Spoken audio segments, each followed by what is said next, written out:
Yo, what it do, what it is, y'all. It's your boy, May Rocky. Y'all already know what time it is. You're now tuned in to the infamous No Filter. As always, joined by my great co-hosts. Mental Elixir in the building. You know what it is. K Quick, Beats, Bars, and Faith. We in here. Asylum available everywhere. Yeah. Man, I like Mental Elixir. You need to change that I to take the X out and put an H right there. Mental Elixir or let her. Then I would have to change the I to an E. It didn't even make any sense. Fuck. It didn't make none, but go ahead. This is your man, GMO, aka non-GMO, man. We are ready to get busy. First of all right, Rock. Okay. Yeah. I see you. I'm sitting back there like, what is happening? But I'm Blue Phoenix, y'all. I'm sorry. I had to just let it be known that I see what he's doing. And how are you gentlemen today? Doing good, man. Lovely. I'm feeling a lot better. What's Nikki, up, how you doing? What it do, Nikki? So real quick, I did that for a reason. So it slipped through our fingers, but this is actually our 1 year anniversary as the No Filter Show. Pow. Dang. Already? Wow. It's been 1 year, y'all. 1 year, yeah. Since we went on as the No Filter Show. It's baffling, y'all, because I gotta be honest with you. It don't feel like a fucking year. It doesn't. Hey, Kenneth. It don't feel like a year. Like the pandemic and everything that was happening, things was just ticking. We never stopped moving. So you know what I'm saying? As a clique, we never stopped moving. We was doing shit. So, man, what a year to spend with y'all, man. Real shit. Indeed. Thank you, Nikki. Man, of course, we missing Just Star, everybody, man. Everybody keep your prayers up for her. Yesterday. We love you. So look, real quick before we start, since it's our 1 year anniversary, what is y'all favorite episode? Can I go first, please? Go for it. We already know. I'm gonna say it again. Now I forgot the name of this episode, but go back to when we first had 20 Bello on. I call it the Spin the Block episode. The episode where, for some reason, G.I. Mo never got the answer to the damn question he asked. You know, what up, AP? But it seems like even though he got the answer, he never got the answer. That was a long night. Like that was a long one. I never seen if y'all never seen Weezy get irritated. You would have seen it during that episode. Go back to that episode if you want to see an irritated Blue Phoenix. Blue Phoenix was not in her zen during that episode. I heard her as long as I possibly could. I really did. I was just like, "Are you fucking serious?" Like, I want to know what G.I. was picking them women off. You want to spend on a man on a date? No. Classic. Look, every time I watch it, so oh my god. She had UN Star fucking mad. Like, granted, I still don't think G.I. Mo know how much you would spend on a man to this day. To this day, rumor has it he is still asking that question. But you know the funny part about that, when I said, okay, so is it about, I said, so it's all about the money. He's like, no, it's not about the money. I'm not worried about the money. And then like 10 minutes later, you said, but what's the monetary amount of money that you would spend? Shout out to Sean Marshall, Beats, Bars, and Faith popped in. But yeah, man, I'm telling you right now, my favorite part, he asked the question, Phoenix, you went through literally a 4-minute spew of very eloquently answering that question from different viewpoints. And he's like, after everything you said, you just answered the question. He's like, he's talking to me now. Like, all right, you see what I'm saying, Quick? You see how she nicely put into a frame why they can't take a man on a date, and then you and Star both at the same time. You would have thought it was playing like, what? Y'all both said that. Like, what? Like, and your face was like, I'm like, and I'm over and meanwhile, I'm over here like this. He was dying. That's the most I ever seen Quick laugh on an episode. That was hilarious. My ass was rolling. So then again, he asked the question after you just answered. Hey, look, I think that night, I think I was off the hill, and I'm always hurt, y'all. So I'm like RG3 in the game now. So I must admit that might have been the night that the doctor gave me all them goddamn Percocet. It was the Percocet night. Oh shit! Yeah, hey, that was it. That was it. And you didn't tell us you took anything either. Hey, it's a surprise, baby. It's just like everything. Some fries, motherfucker. Surprise, motherfucker. You hear me? Always now enough about my favorite episodes. What about y'all? I was gonna say the same thing. Man. All right, good. We on the same. My favorite episodes is always every time you got up and walked off, bro. I ain't even gonna hold. It's so many. I was gonna say. I swear I was gonna say the same thing. I swear I was gonna say the same thing.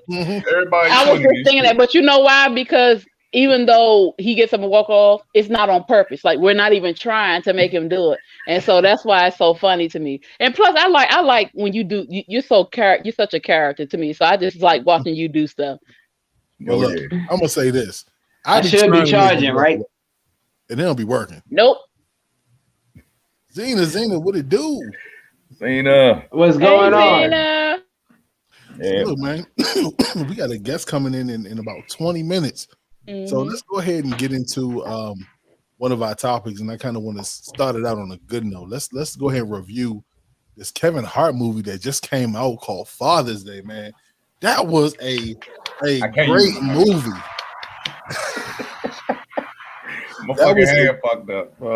So honestly, I'm not gonna lie to you. I was a little concerned at first. Once you see somebody in a role or a character, it's kind of hard to picture them as anything else or anybody else. But to see Kevin Hart get into that serious mood, to see him cry in the beginning, all right. So I kind of laughed a little bit because he was kind of funny looking when he was crying at first. But when you get past that and realize the situation, like he did that shit. How y'all feel about that? I gotta be honest with you. As a well-known, what's the singer, man? God damn, he get on my nerves.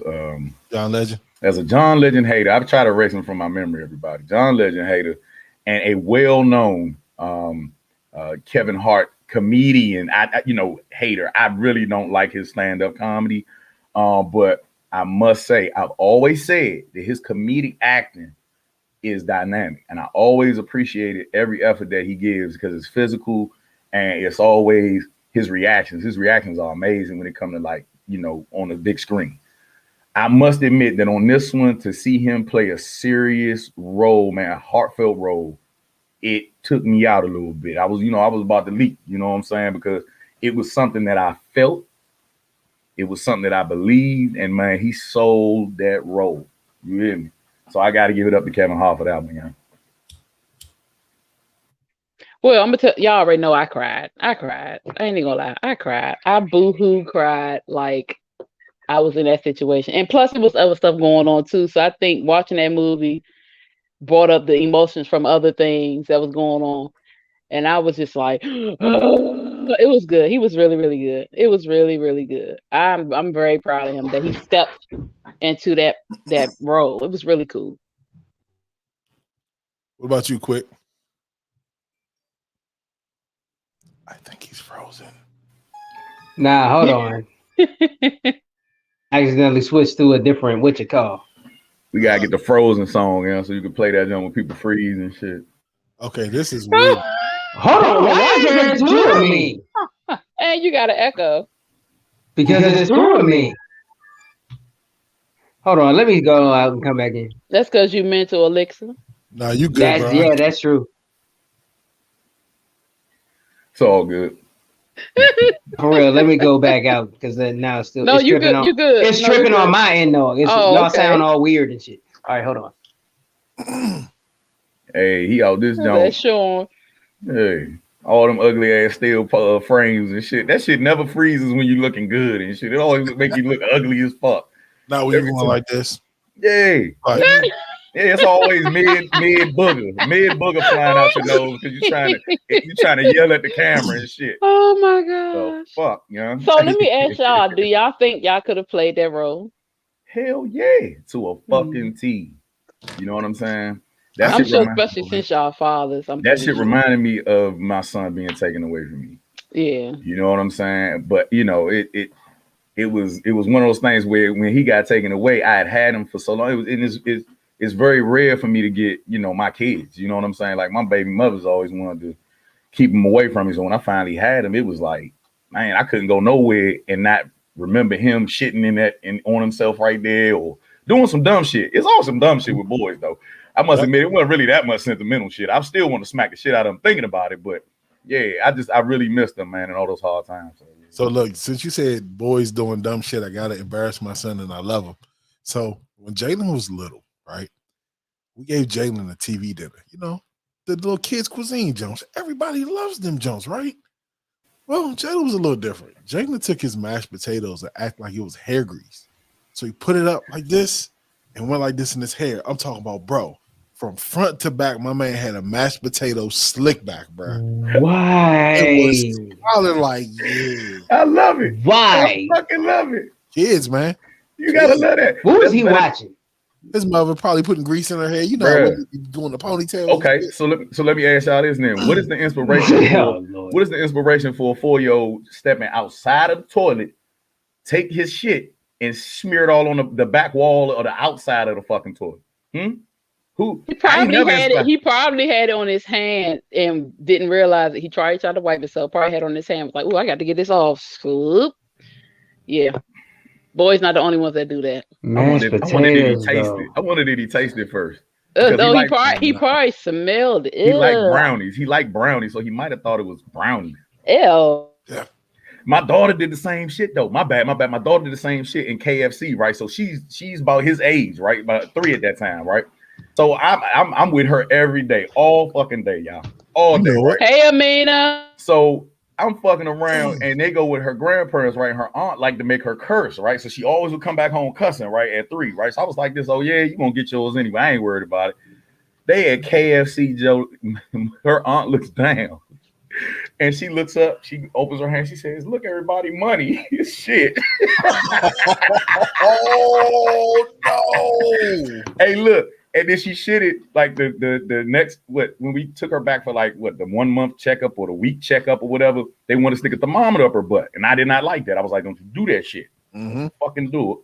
And she shitted all up the lady's BDUs up into the arm and shit. I was cracking up. That's how she got the nickname Booger Butt, because she was always fucking around. Oh, okay. That's how she got it. Always shitting or doing something with her nose. Crazy stuff. Wow, Booger Butt. So look, speaking of crazy, you know, Mo, we were talking about how crazy we thought you was for wanting to fight a kangaroo, right? Yeah. So what we did was we just recently found footage of a man getting attacked at a golf course by a kangaroo, a baby kangaroo. So Mo, is this what you want? Let's go ahead and roll that goddamn footage so I can analyze this. Nothing much to analyze.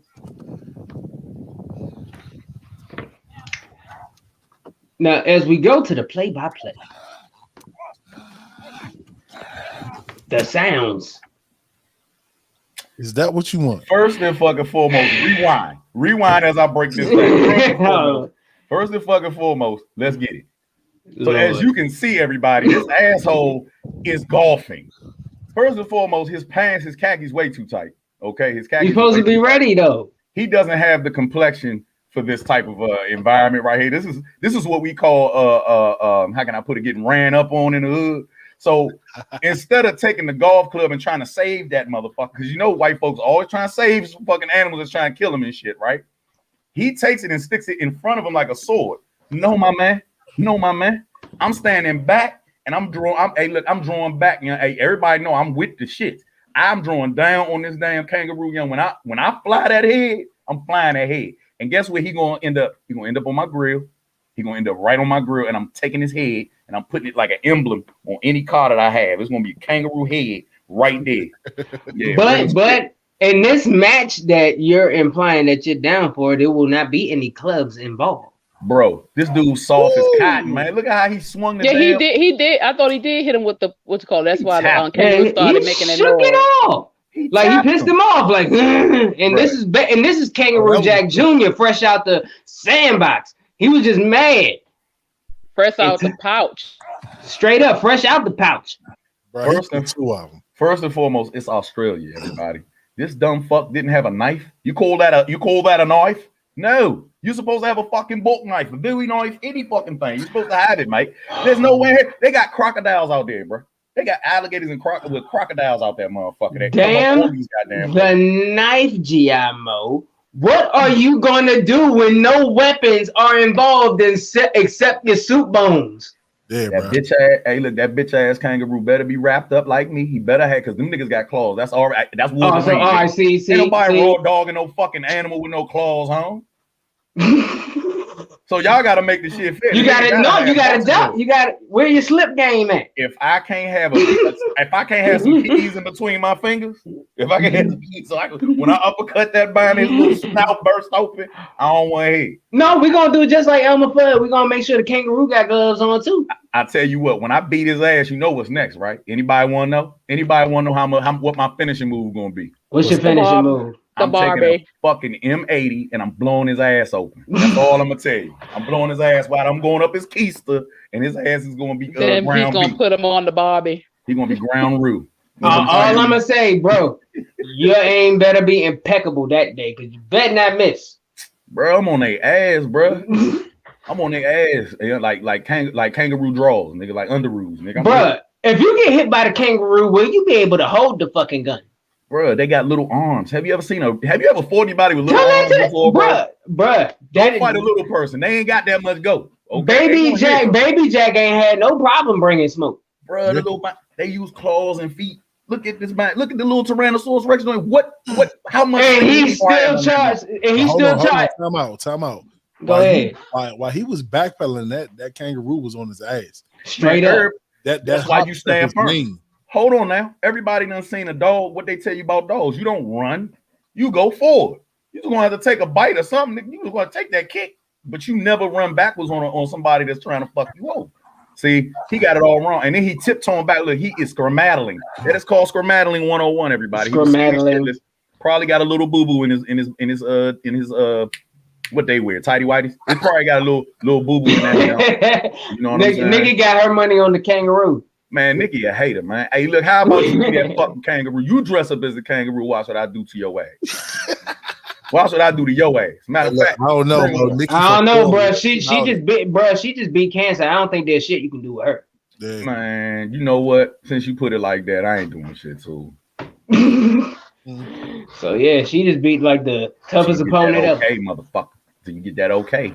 I told you, I beats everybody up. Like I learned the hard way, man. Oh, and you gonna learn the hard way when that fucking kangaroo bounce away with your fucking midsection in his pouch. Nah, it's death. Everything's to the death now. I'm 40. I'm not taking it easy. So look, speaking of learning the hard way, how about this young man that found out that his son was really his uncle? Oh my gosh. I don't even know how that even. Bro, I don't know how. Bro, all right. Let me go get the story and read it. So what it said was the young man found out that his grandfather was smashing his girlfriend while they were living with him, or while the grandfather was living with him. Granddaddy was laying the wood to the young cheeks. Oh, hey, bro, Nikki got a message for you. Yeah, all right. What's the I'm gonna bring it because you gotta bring ass to get ass. You hear me? I'm gonna fuck you over. You understand me? I'm gonna do you something dirty. You gonna be bathing in the lake with the alligators. You forget what she from? She from Florida. You got a news report on them every dang week. Are you sure you want that Florida smoke? Nah, that just mean they don't have no real double pane windows. I can just slide through the motherfucking glass and shit. I'm already hit. They all tropping and shit. Don't think I won't bust that terracotta roof the fuck apart. Okay? I'm on yeah. But anyway, okay, so you were saying that his grandfather smashed his goddamn girlfriend? Yeah. Was smashing her while he was staying with him. Dang, man. That's some hellified money there, baby. She was really trying to be a hobosexual. She was trying to stay. You know what I'm saying? See, Ron Isley done got everybody messed up. Man. Oh no, this been happening before Ron did. Oh well, never mind. But I'm pretty sure Ron, because granted, y'all see how young Ron Isley wife is. He got that kind of game too. Yeah, let me tell you a story. Okay, so in my family, I had the same situation. Sorry, y'all, but it was my cousin and his father, and of course, they didn't know who. I don't know if the father and the son didn't know, but everybody else didn't know who the father was because we knew what was going on. So it comes to find out that it was actually my cousin's baby, but for a good little while we questioned whether it was my uncle. So that was the possibility that would have been his brother. Let me tell you something. Whoever I am married to at the time, if I live to be 60, 65 plus, I'm going to spread my seed, okay? I ain't got to pay no more child support. I'm on my way to fuck out. Okay? Hold on. They can't touch retirement. I'm on the way to fuck out. So hold on. Yeah. That's funny. But let's bring that into perspective, bro. You're gonna bring in another child. Oh Lord. And you're on your way out the door. Yeah. And leave your child to grow up without a father. No, look. I think it's a cutoff limit. Look. Take this in remembrance of me is basically what he's saying. So that's what the hell he's saying. Okay, so let's put this in perspective then. So you have the old corporate guys, right? So the rich white males, they usually wait till they're around 60, 50, late 50s in order to, start having children by younger women. They leave behind trust funds, hedge funds, all this shit. You dig what I'm saying? Their kids seem to be okay. Never heard them complain. Matter of fact, you ain't even got to fight the fucker, especially if it's a boy. Like, I'm getting too old for this shit. You know what I'm saying? So the difference is with us is they rich, bro. That's why you hear them complaining because daddy done left behind some dough cheese. Unfortunately, as a black male, my money will be great when I die because my body is way worth more than me being alive. Okay, whole T. I got my insurance policy. Goddamn it. Hey kids, if you listen, I'll fucking kill you if you try. I'll kill you now. Don't you think? Look, ain't shit in your name yet, you little fucker. You ain't gonna kill me, yo. God damn it. Go ahead. You can't really say all that shit on camera, man. But yeah. Apparently we can. You bad this joke is gonna be posted right after this top treatment. They be like, oh yeah? Yeah, that shit's still in my name, goddamn it. That shit in my name. I ain't had nothing scare me that much the way I put it in anybody's fucking name. It's in my name. Look, it's on your name until you die. Yeah. I don't know who the closest beneficiary gonna be. Oh shit. Damn it. I ain't got name nobody on that motherfucker. I'm waiting until I'm on my deathbed, then I'll sign it over. I'll be like this. All right, my oldest, where you at? Oh no, I don't trust you. My connection is not trying to let me be great today, so my bad. It's all good. It's a bunch of haters over there, so a little bit, but we good now. We crack a lack. We got it right. So what you feel about it, bro? Oh man, that must have been one awkward Thanksgiving that year. Damn. I don't know, man. Like, how do you take that? I mean, how do you calmly say pass the yams?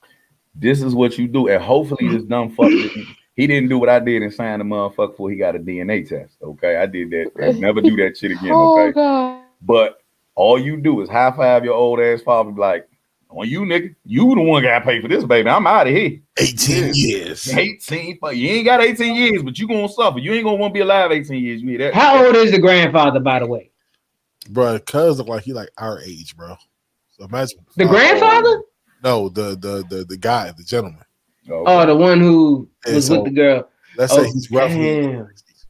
And that's his grandfather. So he might be a little, so his grandfather, not even his father. Oh, his grandfather he was eating the yams. So his grandfather. All right, so for one, 60, late 60s.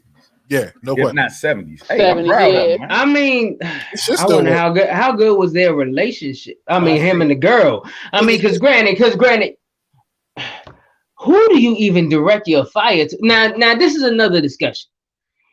Now, let's just say in general, it doesn't even have to be this grandfather situation. if you hypothetically run into your or find out that your significant other is being unfaithful, who should the fire be directed towards? The significant other or the one that's capitalizing? It depends. Continue. It depends. Okay. It depends. Continue. So if I like that though. If it's a stranger, then it's on her. But if it's a person that I know, it's on both of them. Facts. Now here it is. It ain't on what my we got, granddaddy. Mo? It's definitely not on my grandfather. That old player deserve all the ass he can get. Hey man, you on your way out, man? Get them clappers. You hear me? Get it. And she a freak, man. Hey, look, I'd invest in her and put her on a stroke. Like she need to be doing old guys for a living. Like real shit. If she can stomach old balls, musty nuts from an old player, she need to be making some money. She got a throat that's made of gold. Who said he can't clean it? So maybe he a healthy, strong old man. You just never know. It's a certain smell when you reach a certain age that you cannot shake. Okay. But I will say this. Me personally, I agree with Rock in this situation. Even if it's not this, in the situation in general, if you get done dirty, if it's somebody who you don't really know like that, you feel me? Or even if it's just an acquaintance or something like that, granted, you'll still be mad, you'll still be pissed off, even if y'all got to take 5 minutes, step in the backyard. If it's somebody you know, like if it's your brother, if it's your cousin, your own grandfather, that emotion isn't going to come from anger no more. That's going to come from hurt. You feel me? That's a different type of hit when it's somebody who should have known better than to do that to you of all people. For sure. Well, we'll discuss it. We'll spin it because we got a special guest in the back. You did. Do we? Somebody please give this man the proper intro. This young man is running for state senate of Maryland, you guys. Indeed. He's coming with us to do a little interview and answer any questions that you all may have or that we may have, and he's willing to answer anything. There's no feeling to wherever we can go with these questions. And the young man's name is Mr. Adam Cunningham. I'm not How saying. you doing, my man? This is not a deplorable act right here, sir. I have gout flares, so yeah. I'm sorry, I couldn't. It's all good. Yeah. How you feeling, brother? I'm feeling good. You know, I'm excited. Glad to be here. You know.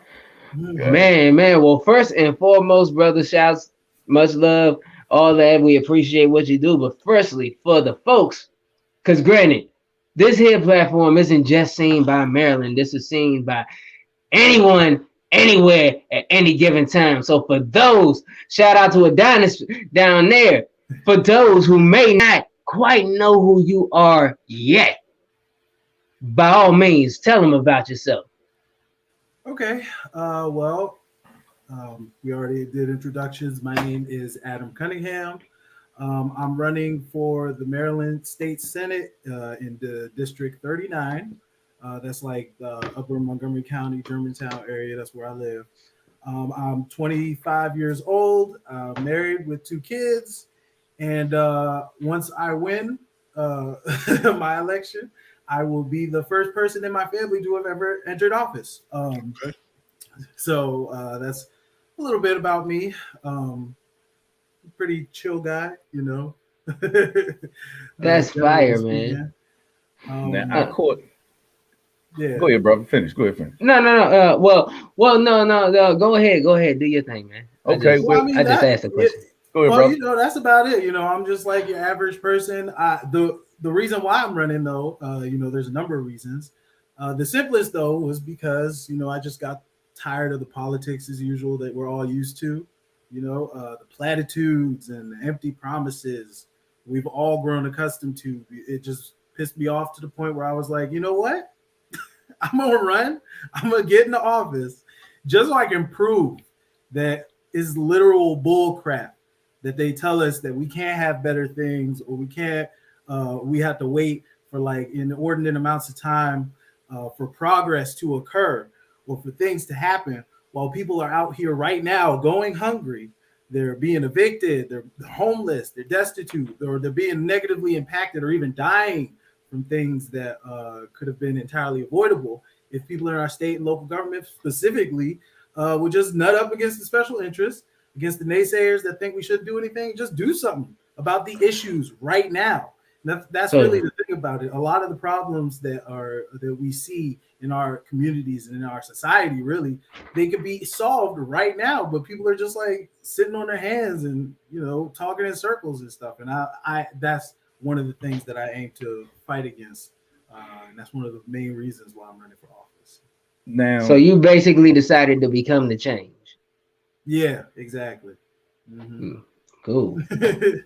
Now, everybody out there that is paying attention and looking at this young brother right here, everybody out there amongst us as your people, you know what I'm saying, but especially the people that aren't your people, I'm pretty sure that they've already mentioned your image, how you look.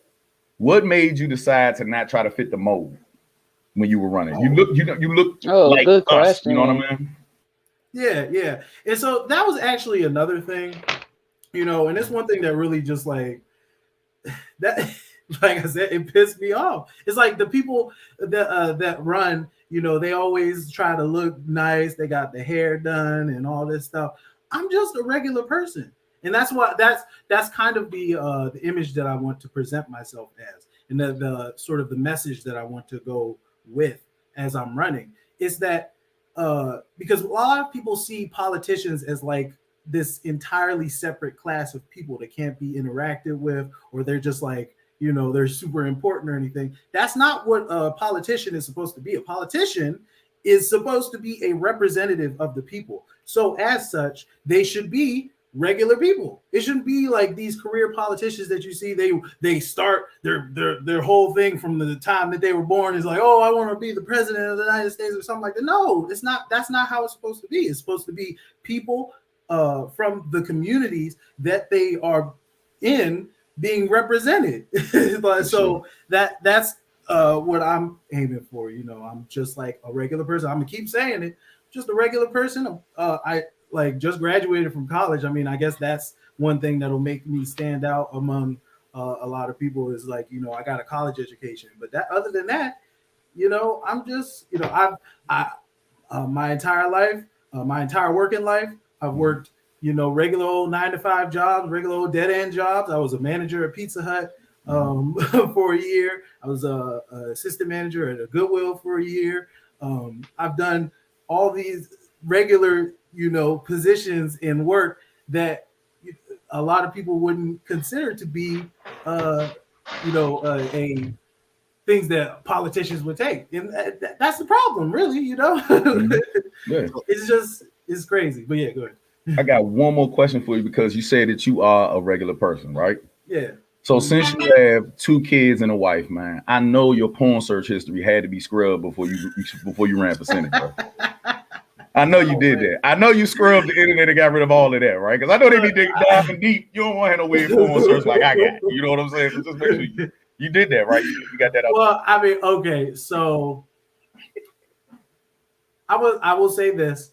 I did not like, so if you were to look me up on anywhere, any website, anywhere, I wouldn't, there is, you know, I'll probably have an account somewhere, but I didn't do anything like that. Nah. Cause I mean, there, honestly, my internet history is, pretty lackluster. Let's say that. You know? And if there was anything that was special, you know, I wouldn't have made an account for you. My man. Now, Mr. Cunningham, Rock, if you could please pull our co-host Just Star's question back up. Now, comedian Red Grant just announced that he was running for mayor in DC of DC. So her question is, what do you personally think about celebrities running for offices? Oh man. So that actually, you know, it's funny.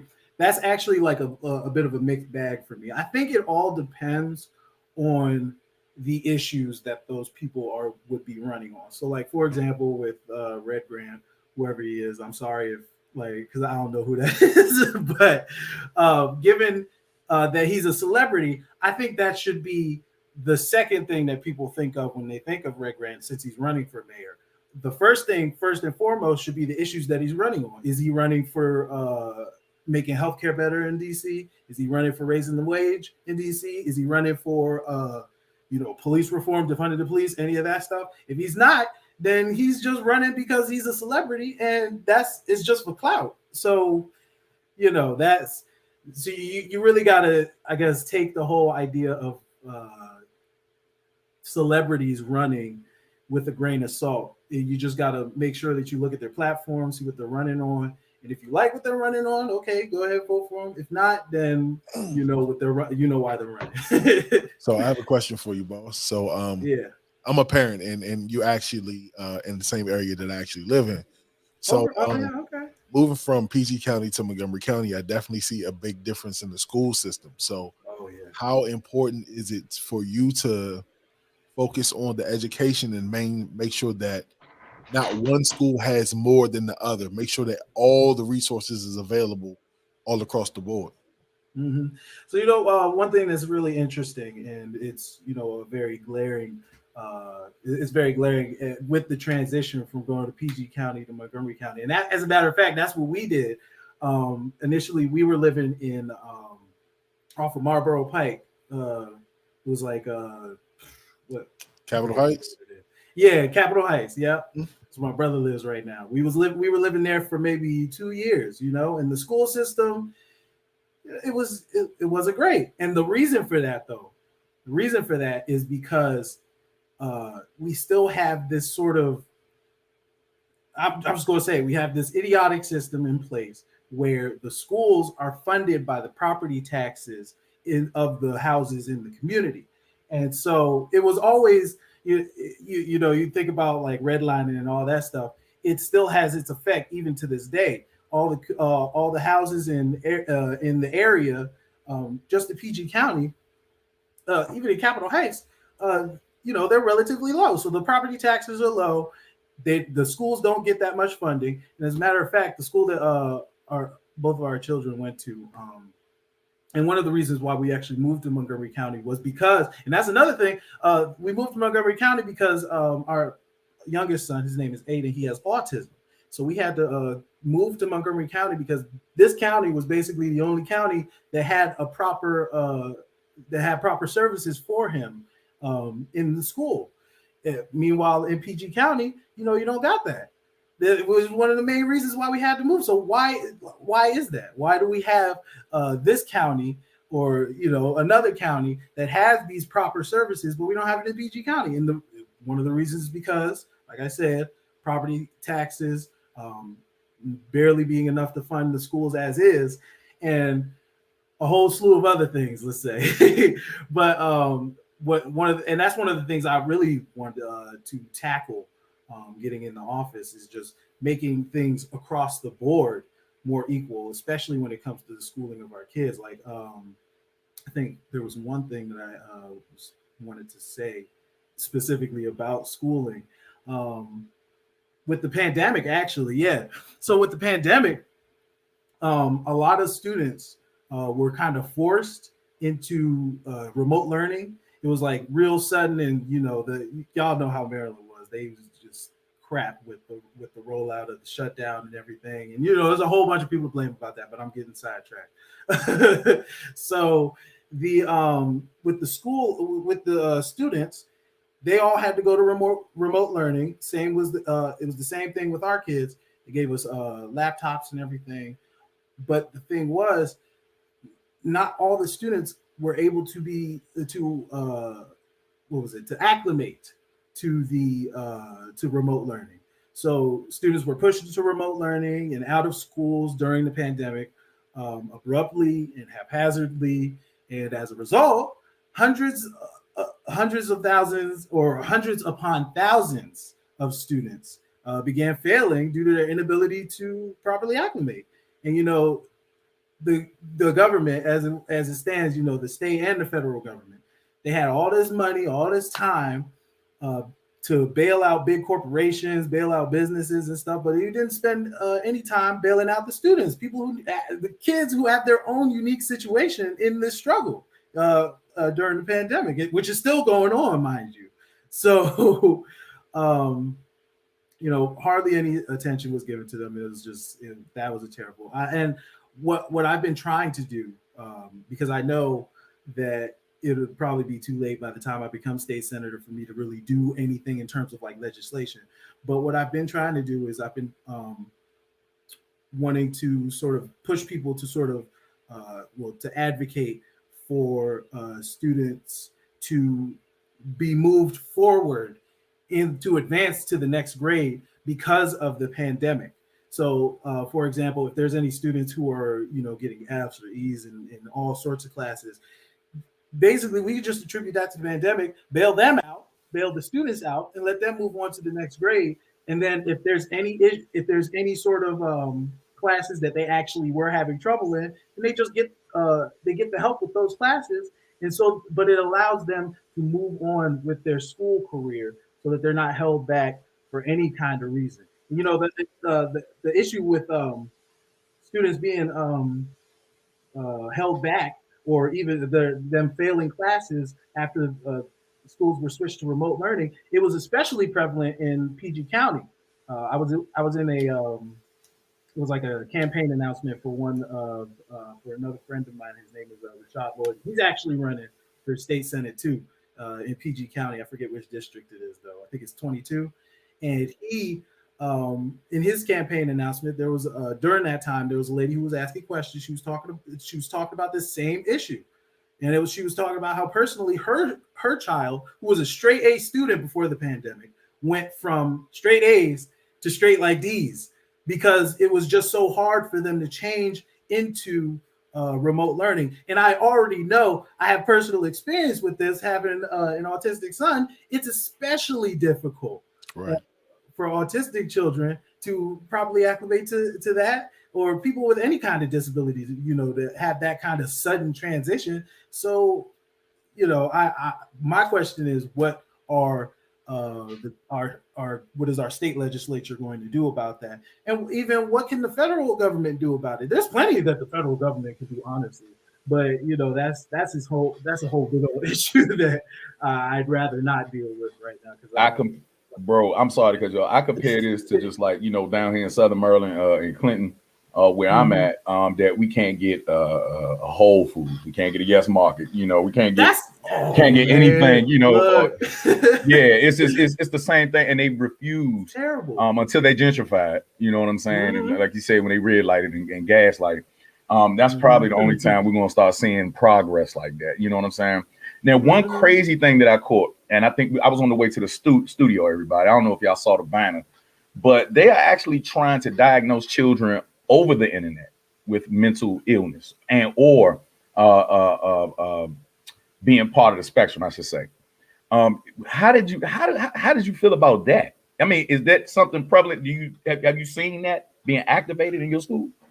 Well, I actually haven't seen like the banners and stuff that you're talking about, but given that I do kind of understand what they're trying to do these days, and I mean, we're used to people with autism or people being on the spectrum, it being a very like small number, especially in the past. But the thing is, with technology advancing, with more people getting into the mental health scene and more people paying attention to to mental health, we've been seeing an uptick in people being diagnosed. And the reason for that, though, is just because more people are coming out and talking about any sort of issues that they may have had, any sort of like mental issues that they may have had, and they're being properly diagnosed because of that. Even I can even say it right now. My son, my oldest son, he was diagnosed with ADHD, and so when he was diagnosed, we went through the whole thing. We were talking about what medicine to give them, what therapy we could give him, and then I remember I did some research personally myself to look online and see how ADHD is formed and stuff. or how it comes about, if it's hereditary and everything. And I found out that it could be given to a child from their father. So I ended up looking into my own history and seeing what was going on. Turns out back when I was like maybe like 4, around the same age as my son, actually, I was diagnosed, but my mom was like, he's fine. He'll be all right. He's just a little hyperactive, and he'll get through it, And I mean, I did for the most part, but there were still things that, as I did more research, I realized could have been better. I could have dealt with it better had I had access to the services that people are getting access to now. So I mean, it's a bit of a it's another mixed bag for me. I can see the benefit of people getting the services and getting the help they need with mental health. Same time, of course, we don't want to make it so that everybody has it, is diagnosed with it or something, But yeah. So let's shift gears real quick, because me, I'm a gear shifter. Let's turn it up a little bit. So with the climate of America, what I'm saying, with the police and the African American community in specific, what I'm saying. Mm-hmm. How do you feel about, one, the process of becoming a police officer, and two, how do you feel about them maintaining a system to filter out the bad apples?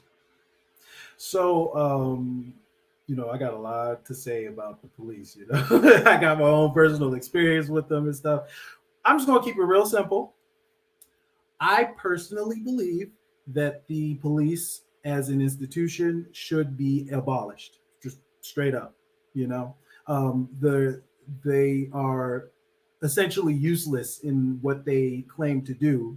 They claim to like prevent crime and things like that. But the thing is, crime still happens. The police come after the fact. You think about like rapists and murderers and stuff. The rapes happen, the murders happen, and the police are basically there to clean up. And if you look into the studies have shown that I think maybe like 4% of murders and rape cases are actually come to a conclusion of some sort. So that means that there's 96% of like violent cases or of rape or murder or things like that are being unsolved. So you with that you wonder, why is it that we're giving so much money to the police when it's that small of a number of crimes that are actually being solved? And then you go into the fact that the police as an institution was born from racism. We got the slave drivers and the wranglers. That's how they started. And then it transferred into them being sheriffs. And then you get police institutions or police forces and stuff. You get the SWAT and all that stuff. It was bred from slavery. So it's inherently racist. That's another thing. And it's like not even in the United States, just like thinking globally. It's always been an oppressive system that is almost inherently racist when you really think about it. But then you go into the people who are in the police force. I think there was a study that came out that said that like not a majority of them, but a concerning number of them identified as white nationalists. And then on top of all of that, 40% of them are domestic abusers. So it's just like it's the climate of the police force, their own personal climate, and then it's the fact that you got supposedly good officers not reporting bad officers, or even defending them in some cases. You got the police union defending bad officers just for the fact that they're police officers. It's insane. And then you go into the idea them having some sort of checks and balances. The checks and balances are police officers. So how are we supposed to trust that police officers are holding themselves accountable when they're not holding themselves accountable? They've never shown to hold themselves accountable. So it's a whole bunch of stuff. I believe that given the evidence, the police as an institution should be abolished. Now, I know that we're not there yet as a society. So The moderate position for me is to defund the police, lower the millions of dollars that they're getting in revenue from the government, the millions of dollars that they're getting in revenue from things like speed traps. You know, all of that money goes into the police force, and for what? You know, if anything, that money that they get from all the tickets that people get from speed, that they get from people speeding and whatnot, could go into the communities that those speed cameras are in, if anything. But they're not. They're going into an already bloated police budget. You know, it's absolutely insane. And I'm going to say it again, of course, as state senator, I would aim to defund the police, and if God willing, abolish start the steps toward abolishment, because that's really what we need. So my next question is, if you I had something for that. Go ahead. So what we see here is that now what I'm starting to see is that there's more PG, PD signs going up at the 7-Elevens and stuff trying to recruit in the black areas. Oh man, how would you try to sway? Because what I've been seeing is that a lot of the times what states do is they'll send out commercials in other states, so they'll recruit somebody way up in Milwaukee somewhere to come down here for bonuses and what I'm saying, and all that stuff that has nothing to do with the community at all. Oh, yeah. How do you think that might be one of the problems, and how would you try to sway that and make it more feasible for a young black male to want to become and join the force? Right. So and you're entirely right about that. You know, they basically like ship in officers from different states, different counties and stuff. You never really have a police officer that is actually a part of the community. Now, I'm not saying that there aren't any, and I'm sure there are. You know, as a matter of fact, there's plenty of people that I know, my family knows, and they're police officers, or they're associated with the police force in some way, and we know they're good people. So with that said, though, you got to understand that it's a system that is just wrought with inherent biases and things like that. Even the most good-willing of people, you go in there with the best intent, and it's still the system that will sort of it'll invade your body, so to speak, and just change the way you think about things. And it's not your fault. It's just how the system works. The same could be said with like electoral politics. But in terms of like the hiring effort and everything, I mean, I would say the main reason for that is just because there are openings in the police force, because people are quitting, because they realize that people are starting to wake up about the fact that the police are kind of inherently bad. So with that in mind, I would say sort of to either prevent people from being hired or going into the police force, just promote other positions, much better, more better paying positions that offer better benefits. That's one of the things about the police force. That's how they get you. Because as a matter of fact, 2 years ago, in 2018, I was looking for work, and I was on the edge of trying to become a police officer. Yeah, because I was looking at the benefits. I was like, oh, okay. I mean, they got healthcare, you got dental, and all that stuff. The way the salary is okay, but you think about it, that's kind of the same. They use the same tactics as the military does. They go for young people who are relatively inexperienced, or better yet, they go for poor people who just need work, and they entice you with the salary and with the benefits and everything. Yeah. But now in reality, it's just they. One more, because I know Rock wants to move on, but one more, because you mentioned defunding, right? So you mentioned the salaries, right? Compared to making nothing, yes, that is a substantial amount of money, right? But then here comes you don't get compensated for the psychological effects, the PTSD and everything else. I think when you say defund, why is it that when and we reported on the bloated budgets that these the police officers, I mean the precincts and whatever the districts have, you know what I'm saying? And one would think that if you defunded them, then they would put more stress on the pay scale.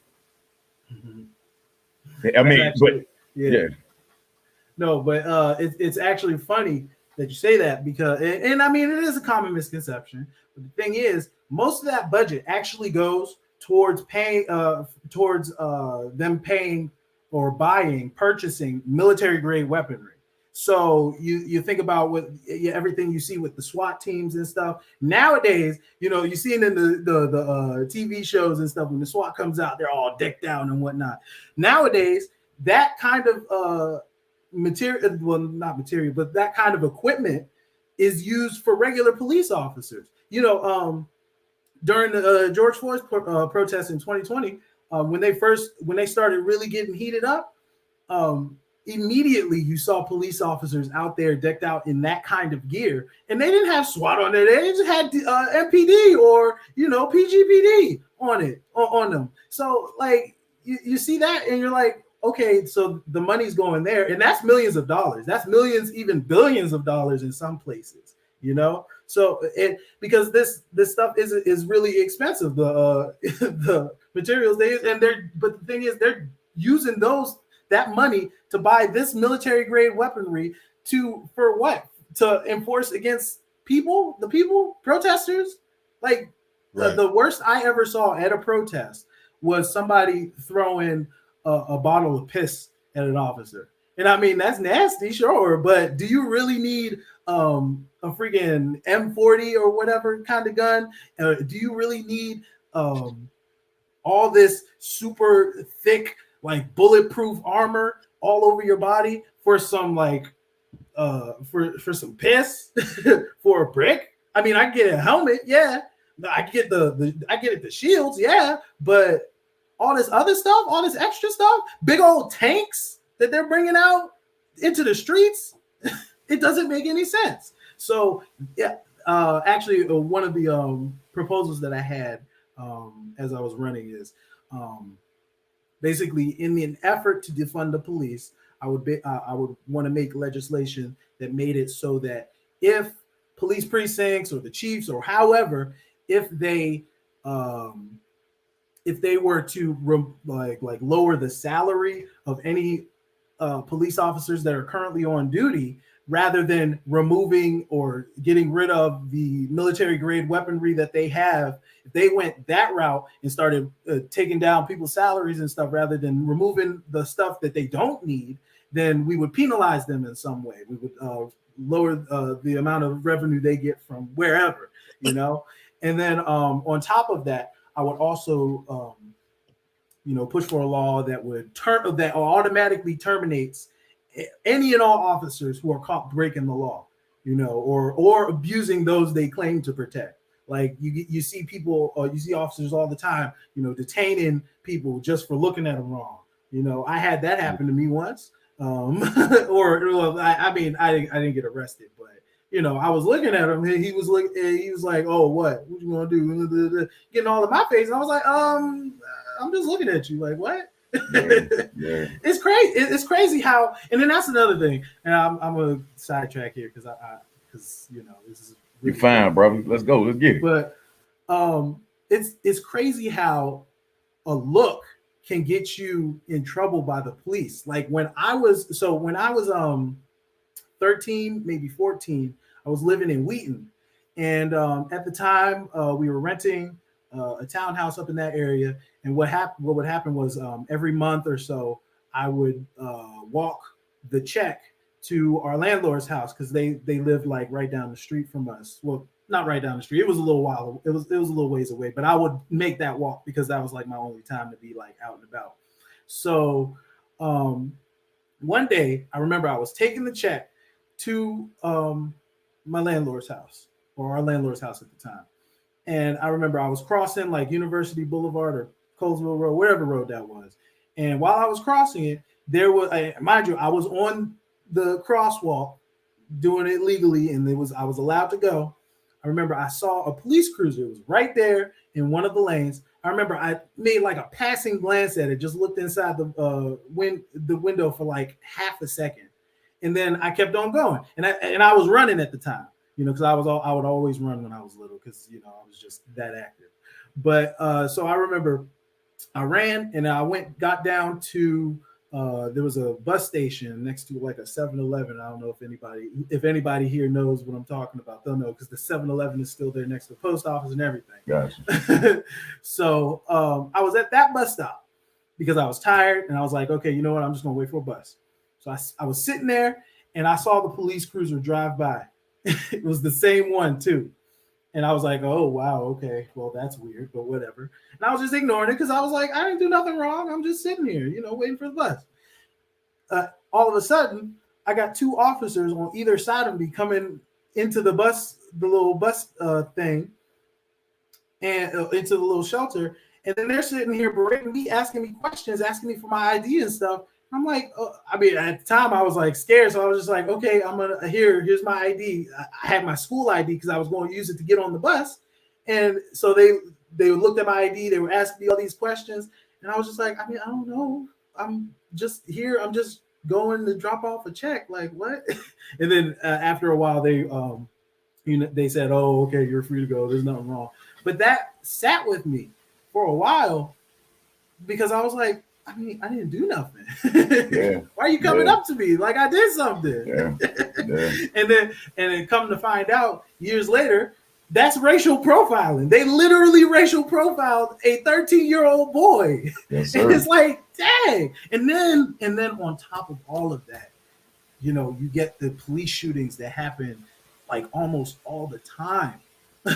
Like there was a boy, a little boy.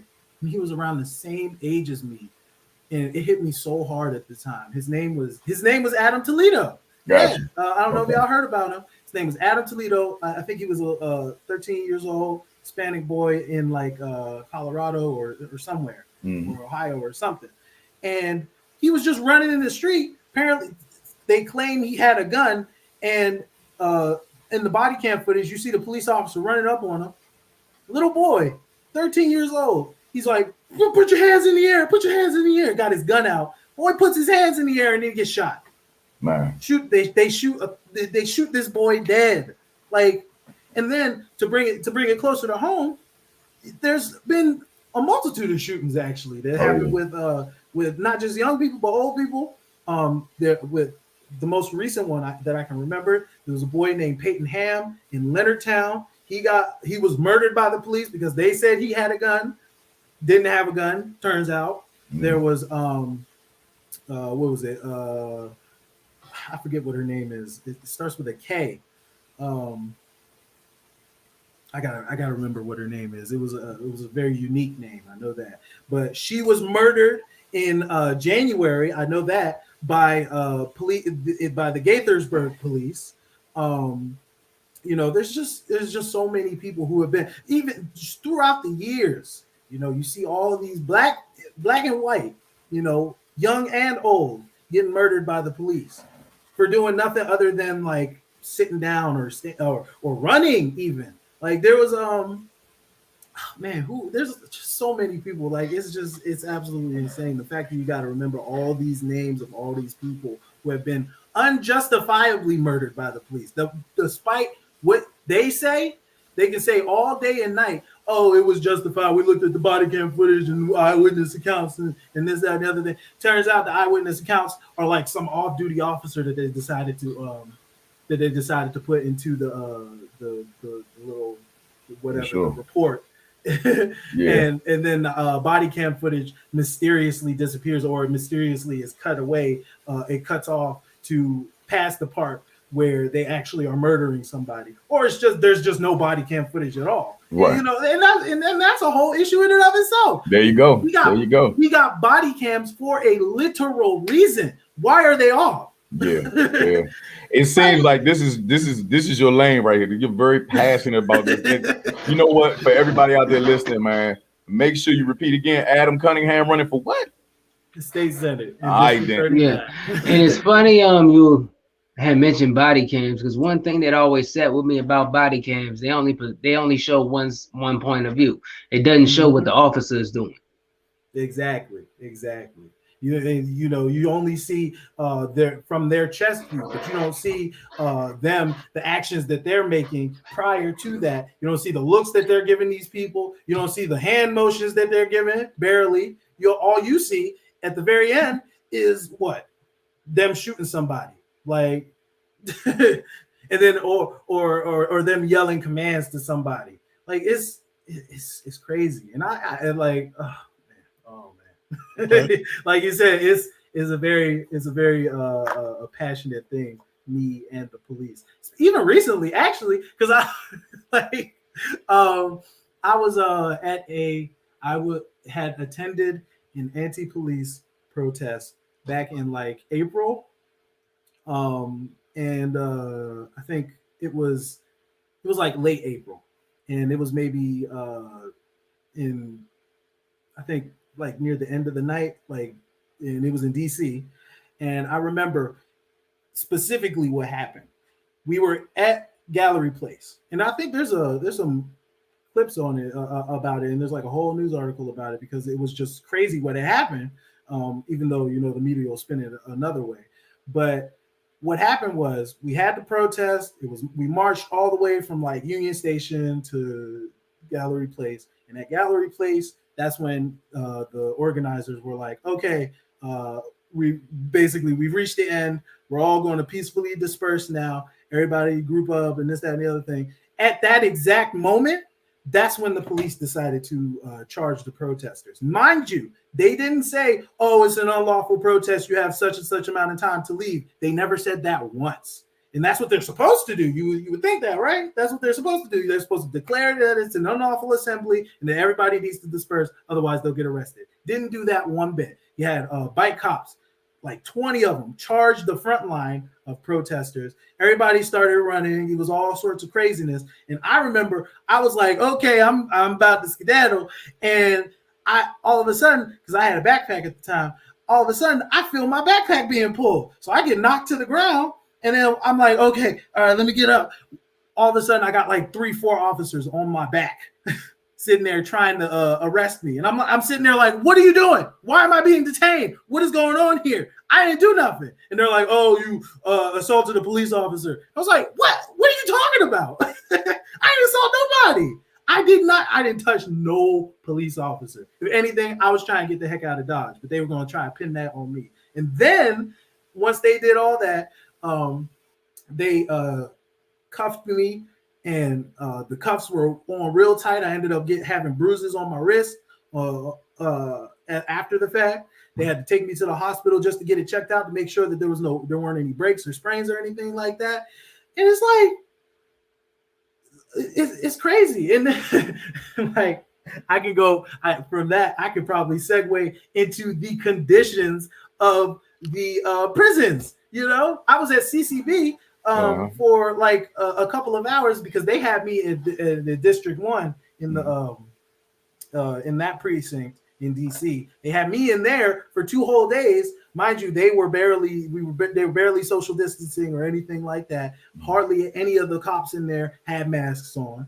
And this is before the vaccines were really becoming a thing. So, why are you not wearing your mask? Why aren't you trying to social distance us? There was like 5 people inside the little holding cell with me. And there was barely any room for us to do anything. There wasn't anywhere for us to really lay down or sleep or nothing. And they just had us in there, just sitting in there for days.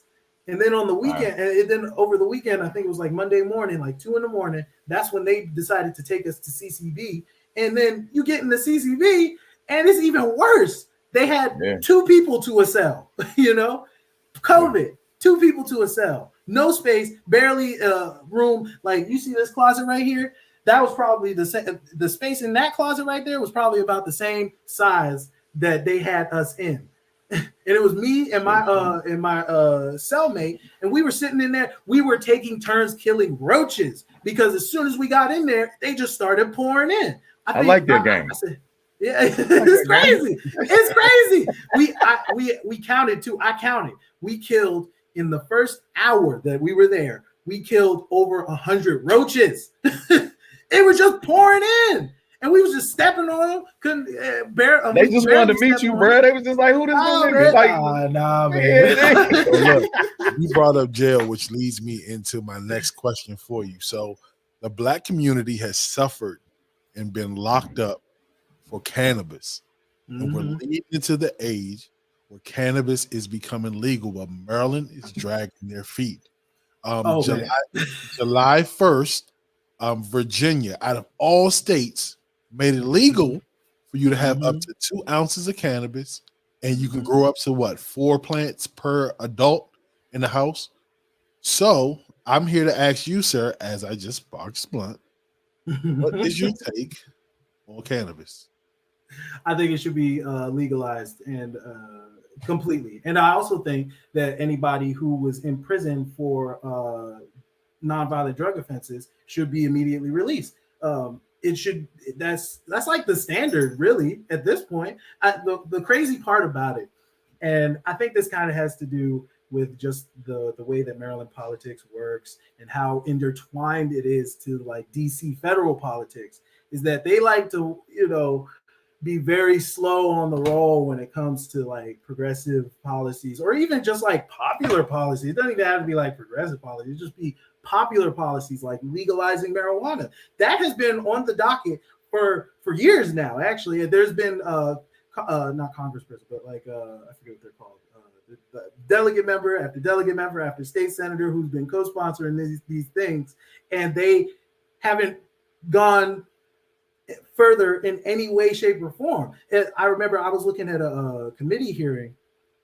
I was looking at a committee hearing on the subject of the legalization of marijuana, because they had a bill that they actually had in the state legislature this year, but it never went through. And the what was reason that?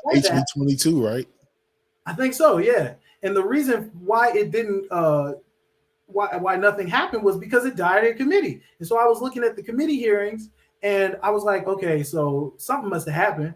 Let me see what's going on. Let me see what caused that to be a thing. And you go in there and you see people asking questions like, if we legalize marijuana, then people are going to be complaining more about the smell of marijuana in their houses and in apartment buildings and stuff, and that's a problem. Meanwhile, we already have legal marijuana, like for legal medical marijuana, so that problem's already there. So what are you talking about? And then there's a multitude of different ways to get rid of that smell. And then also, that's not a big deal. We need to legalize it. Like what? We need to legalize it and then and get all of the nonviolent drug offenders out of jail. That's the priority. That's literally I'm right with you. I have a big theory about that. But before you continue, your cat looks like it's about to give you some skibbity paps, bro. Watch that little ninja, bro. I don't trust cats, bro. So he's good. So, look, his name is Carl, short for Karl Marx. That's a little play, whatever. But yeah, he's cool. He loves me. So if anything, though, he'll probably come down and then he'll jump up on the desk, because he did it last time. I was in a meeting. And he jumped up on the desk and got in front of the camera. So he might do that, but you a real politician. You just sugarcoated a damn cat, and they are different. Okay, they are assassins. I don't trust that. Right. Hey, look, and he looking at me right now. Yeah, I'm talking about you, nigger. I'm talking about you. And you mix, man. I don't like that. That's Malford. Yeah, skibbity paps. Skibbity paps. He's giving me my fair share of skibbity paps. Don't worry. Yeah, I understand. But look, that's the thing about cats. You gotta let them know who the alpha is, especially him. Especially when it comes to male cats. You let them know who the alpha is, they ain't gonna mess with you. So do you pee on him? You gotta worry about. Do you pee on him? Is that how you? Do you pee on him? Like, I'd wake that man up in the middle of the night, bro. I'd be peeing all over him. Like, yeah, I'm the alpha. No, ain't gonna do that. That's too much. Okay, so I have another question for you, because you said about being an alpha male. So it is very hard for men of color, people of color in politics. So how do you plan to maintain, you feel me, staying true to yourself and getting things accomplished? But you're gonna have to kind of keep the scale balanced. You're gonna have to bend on certain things Oh, get sold? What are your plans to maintain your trueness? Right. So one of the things, and you know, that's a real good question. One of the things about me is that I can be very stubborn when it comes to things, when it comes to just about anything. I can be very, very stubborn.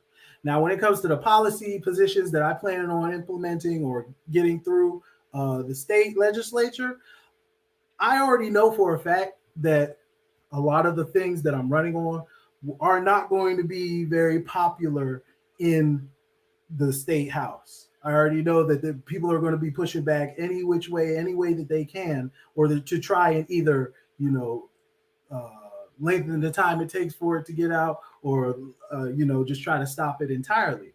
So with that in mind, I plan on utilizing the people, meaning if there is a popular policy that I would like to spearhead to get into some sort of legislation to get passed into law, and there's any sort of like restriction or resistance from the inner workings of the state legislature, I'm going to call them out. I'm going to call those people out that are keeping this stuff from happening. I'm going to call out the Senate president. I'm going to call out the House delegate president, whoever they are.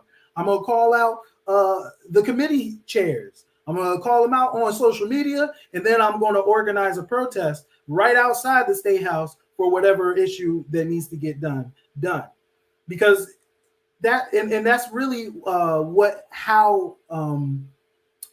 that's really how policy gets passed. It's an inside outside approach, you know. So you got the people outside showing how popular this policy is. They got them protesting. You got them doing drives for whatever needs to be done. And then you got the inside pressure, which is the politicians and stuff. You know, they're the ones who write the laws and everything. But they're pressured by us. They're pressured by the people. And that because we're in, so we got to let them know that if they don't do their job and represent us like we want to be represented, then they can go. Or if anything, even better, we can prove that we don't need them. Because as a whole, as the state legislature or the state as an institution, in my opinion, in my personal political opinion, is largely unnecessary. A lot of the problems that we see kind of stem from the state. If you really think about it, a lot of the issues that we could solve ourselves. So, you know, when you think about like food deserts and people being hungry, you know, that could be solved by something as simple as planting a tree or planting a couple trees in your neighborhood, fruit-bearing trees that can eliminate hunger because everybody has access to food of some sort. You know, apple trees. As a matter of fact, my campaign since I started, I have a fruit tree initiative. So what anybody can do if they're interested, they can donate some money, and that money immediately goes towards planting some fruit-bearing trees. And I think we have maybe 8 so far just in my little neighborhood. We got 8 fruit-bearing trees in a couple of years or however long. As a matter of fact, no, even earlier than that, because some of them have already started giving out fruit. Like we got little pear trees with little pears growing. We got apple trees that are growing. In a couple of years, when they're fully established, that's basically an orchard right there. Yeah. You got the whole community able to have access to that kind of fruit. And I want to be able to I want to make it so that we can do that for every community, not just the one that I live in, not just even in my district. I want this to be a thing all throughout Maryland. I want to make it easier for community gardens to be started in the local neighborhoods. I want it to be easier for fruit trees to be planted. I actually want to make it so that if somebody wants to plant a tree, that they first consider a fruit tree being planted where they want a tree, because fruit trees provide the same amount of shade as a regular tree, and with the added benefit of there being fruit for you to eat or for somebody else to eat. True. When it comes to just like food in general, even in your community, you can start a community fridge where you put non-perishables in a secure area, and anybody can come in and grab what they need, and then it's replenished by the community. You know, I'm I want one of the things in my campaign that I really want to do and highlight is just those community efforts, mutual aid and direct action. That's what it's called, So I want to promote that as much as possible, more than getting in the office. That really, in my opinion, that comes second to sort of waking people up to the fact that we need to look out for each other. Right. That's the first priority with this campaign for me. For sure. So you got a question from one of our viewers. She said, what do you feel about the care of the elderly and disabled people that they're getting from these nursing homes? So we had Jen Rosapep come out to the Hurt nursing home in Laurel, and he did nothing. Oh yeah, I've seen many a story about how people in nursing homes and disabled people in all these care facilities, or I forget what they're called. They're like hospices. No, not hospices. It's like extra care facility, whatever they're called. Yeah, but I've heard many stories about how they're poorly treated. Old people, they are regularly just like abused, or ignored, neglected. They got bed sores all over their body because they aren't properly taken care of. They aren't properly turned when they can't move, and this, that, and the other thing. So that actually does pose a good question. What should we do about that situation? Honestly, I'm open to like any sort of ideas that anybody may have to fix that. Like it could be anything from better training for the healthcare professionals to just instituting some rules that make it so that abuse is weeded out more, up to just like making it so that these individuals who either need help or they don't really need help, they're in the situation because they were sort of forced into it, they have the ability to get out of the situation if they want. So like any old people who have the actual ability to live on their own can actually live on their own rather than being forced to be put in these nursing homes. Because a lot of the time that's you see that, you see people, it's a thing in the movies, you see people joking about, oh yeah, when you get old enough, I'm going to put you in a nursing home.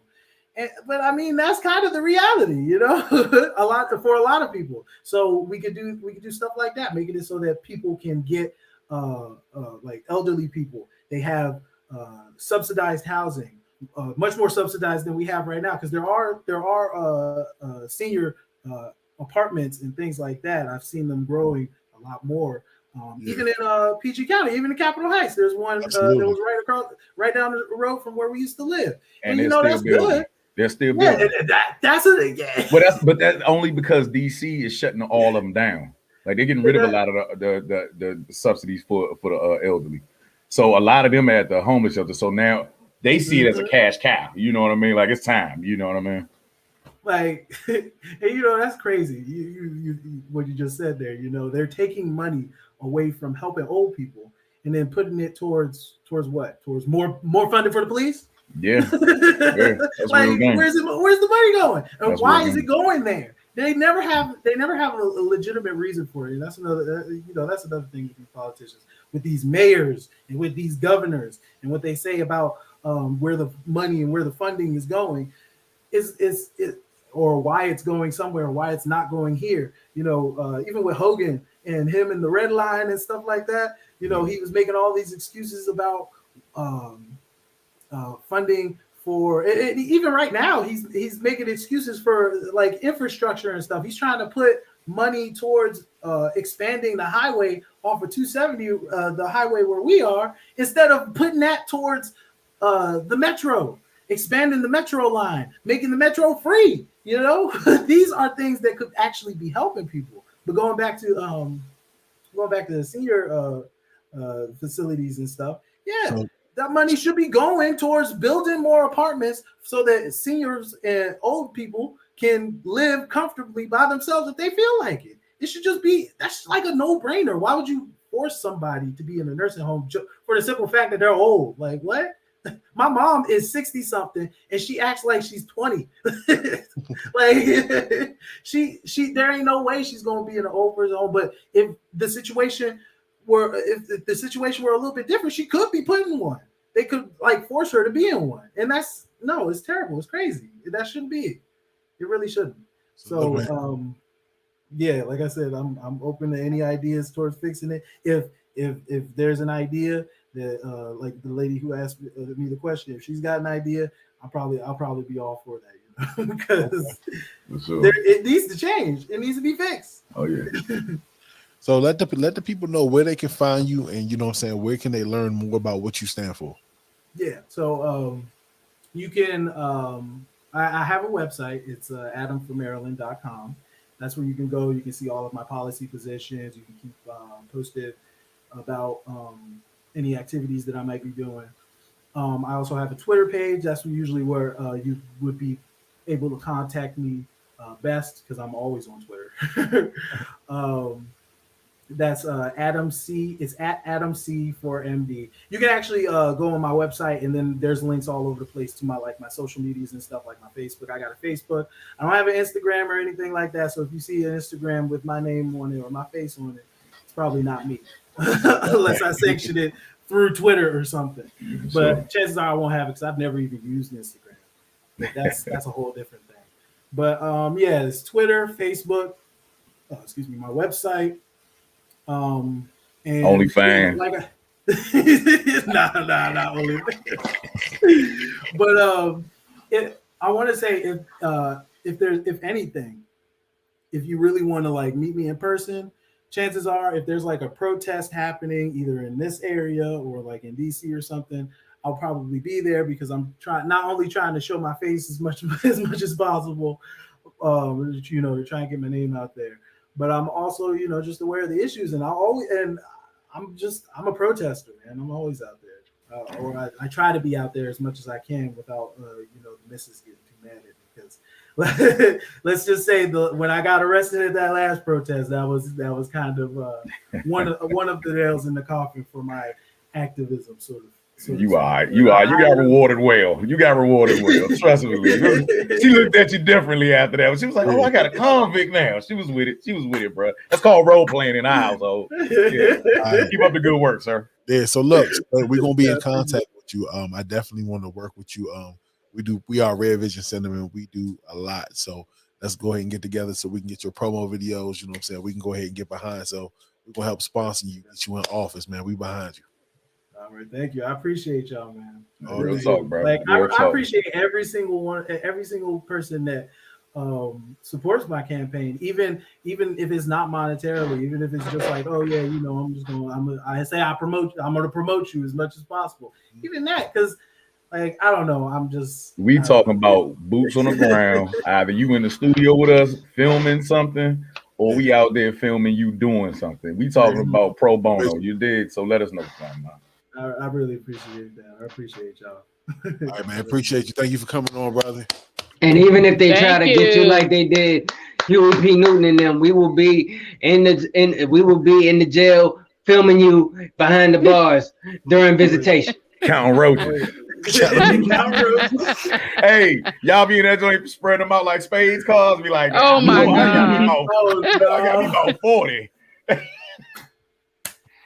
Yeah, vote for Adam. I got 40. Look, that's something. Look, me and Bugs, man. No, I can't. Like, I want to talk about that a little bit, because that was just like, that was hell for me. Look, let me tell you, man. Like, just all the roaches, and then it got to a point where I just gave up. I was like, man, if they gonna crawl on me, they gonna crawl. Bro, the food. You might as well ate the roaches. The roaches probably way more tasty. That was another thing. Look, that was another thing. We used because they gave us these little crappy little bologna and cheese sandwiches. So what we did was we ended up just like putting them on the top bunk and trying to get them to just be attracted to that. And I mean, it didn't work out. Nah, they like armpits and buttholes, bro. That's their thing. They trying to hide. They ain't trying to eat for real. Right, exactly. We thought it would like attract them to it so that we wouldn't have to worry about them being all over the place. Of course, it didn't work. Like I said.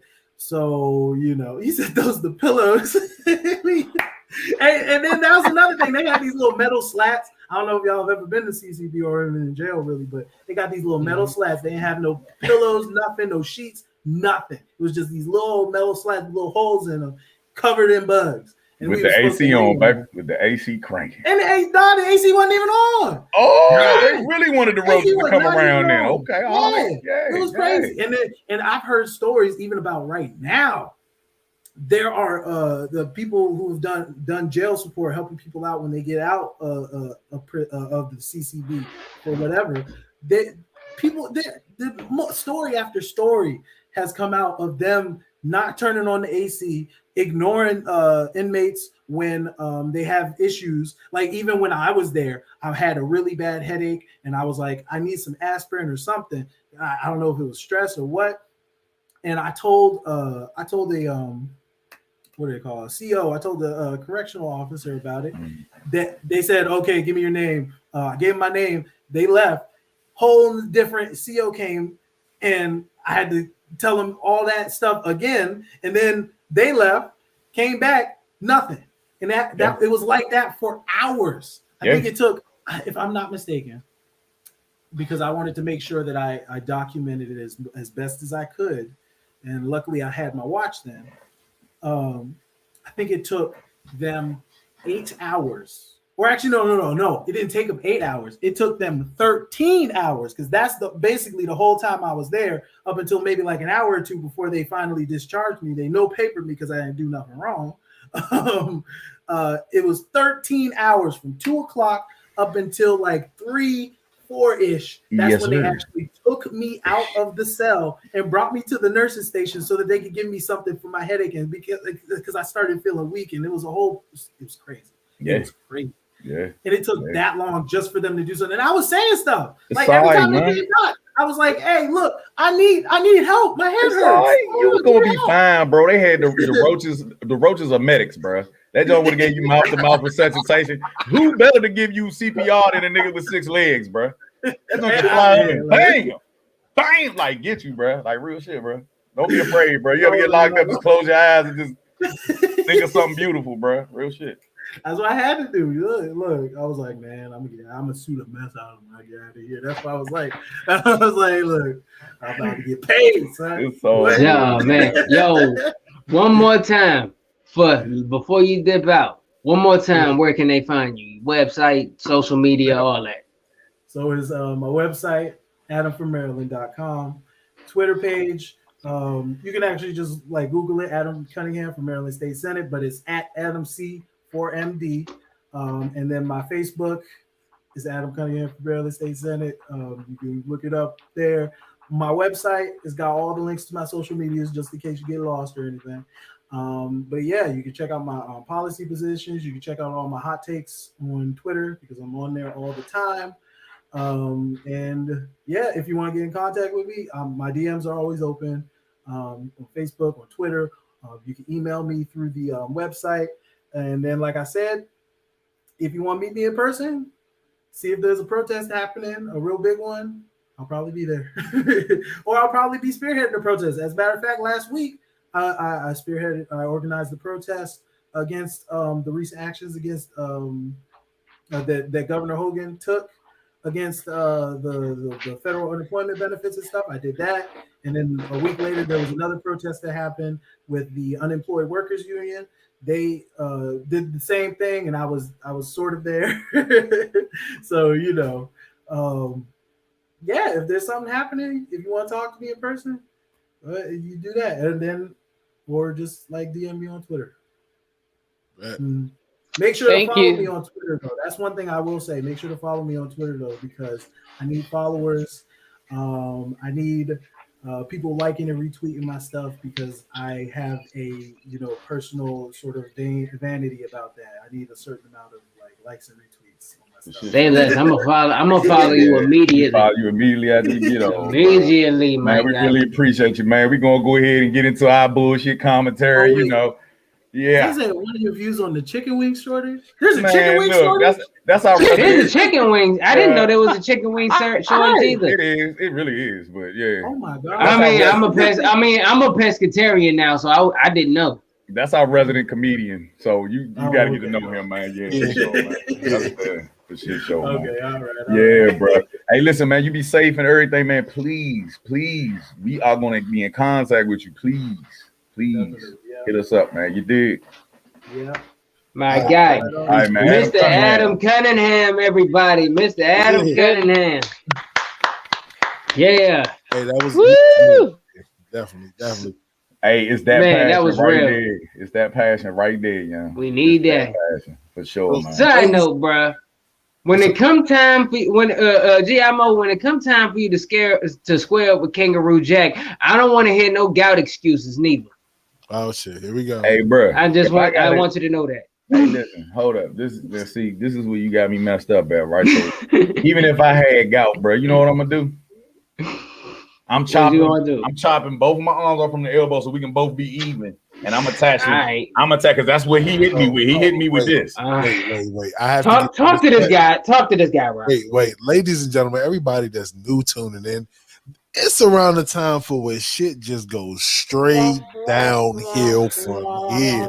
That way. You are really gonna chop your arms off to nubs so you can be like, how you gonna jab, bro? You can't snap a jab with how the hell the kangaroo gonna jab, fool? Easy, like this. Boom, they don't have it, boom. You got elbows. They don't have it. No, bruh. They got little elbows. Their arms is this. This is them.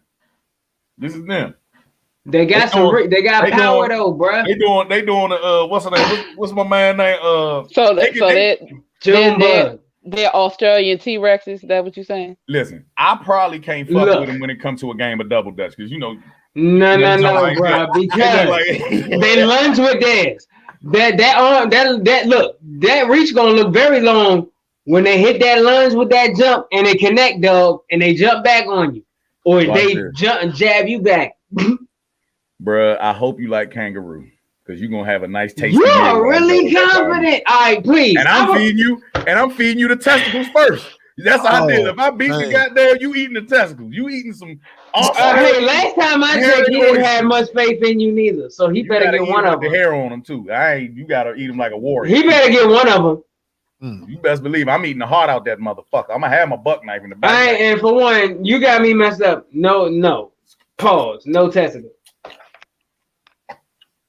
Like an apple. Yeah, I might lose a tooth trying to bite into that tough motherfucker, but I'm gonna try it rough. You just did something that just segued into you pulled out a knife, right?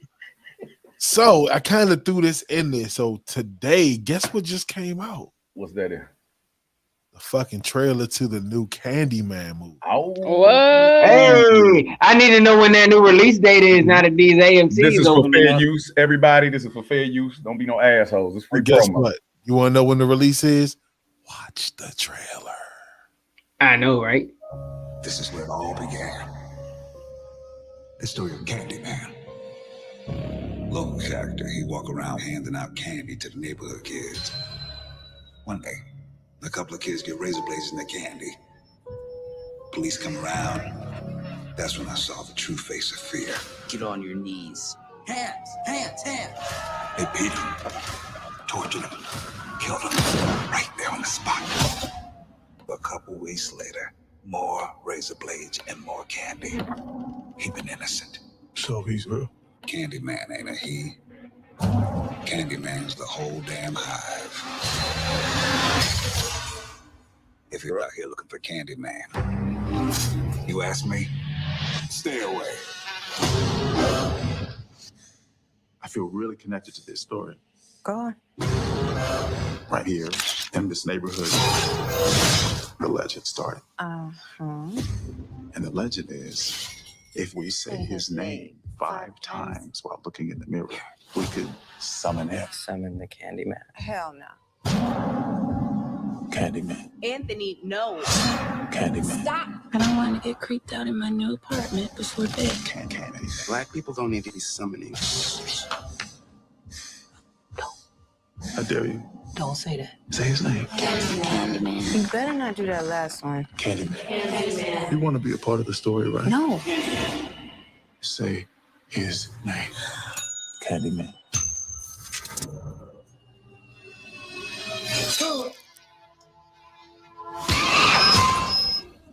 Anthony.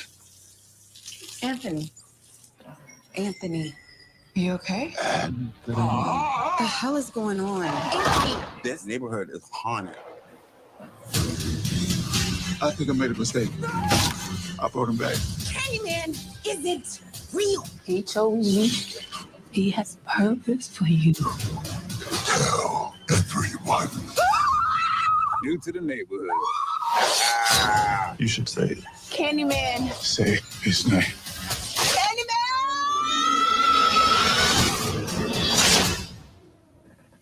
Hey, young. First and foremost, I'm cutting up now, y'all, because you see, this is the bullshit I'm talking about. That's what the Kangaroo family's gonna be talking about every time they mention G.I. Mo. Don't say that shit 3 times, motherfucker. You see him raw dog some testicles in it. He just ate them some bitches as a warrior.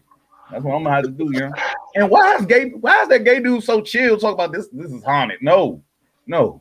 I don't know no gay dude that's just that nonchalant about haunted shit. Hey,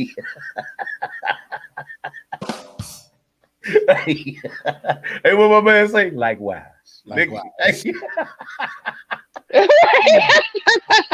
Oh my God! First and foremost, oh look, Miss. He said he gonna watch it too. Adam said he gonna watch foremost, it. Jordan Peele, GOAT. Yeah, I like how they switched it up. Because granted, naturally, because it's about 20 some odd years, going on 30 since the last one. And if anybody knows anything about legends and stories, it's realistic because stuff gets added and changed as they go along.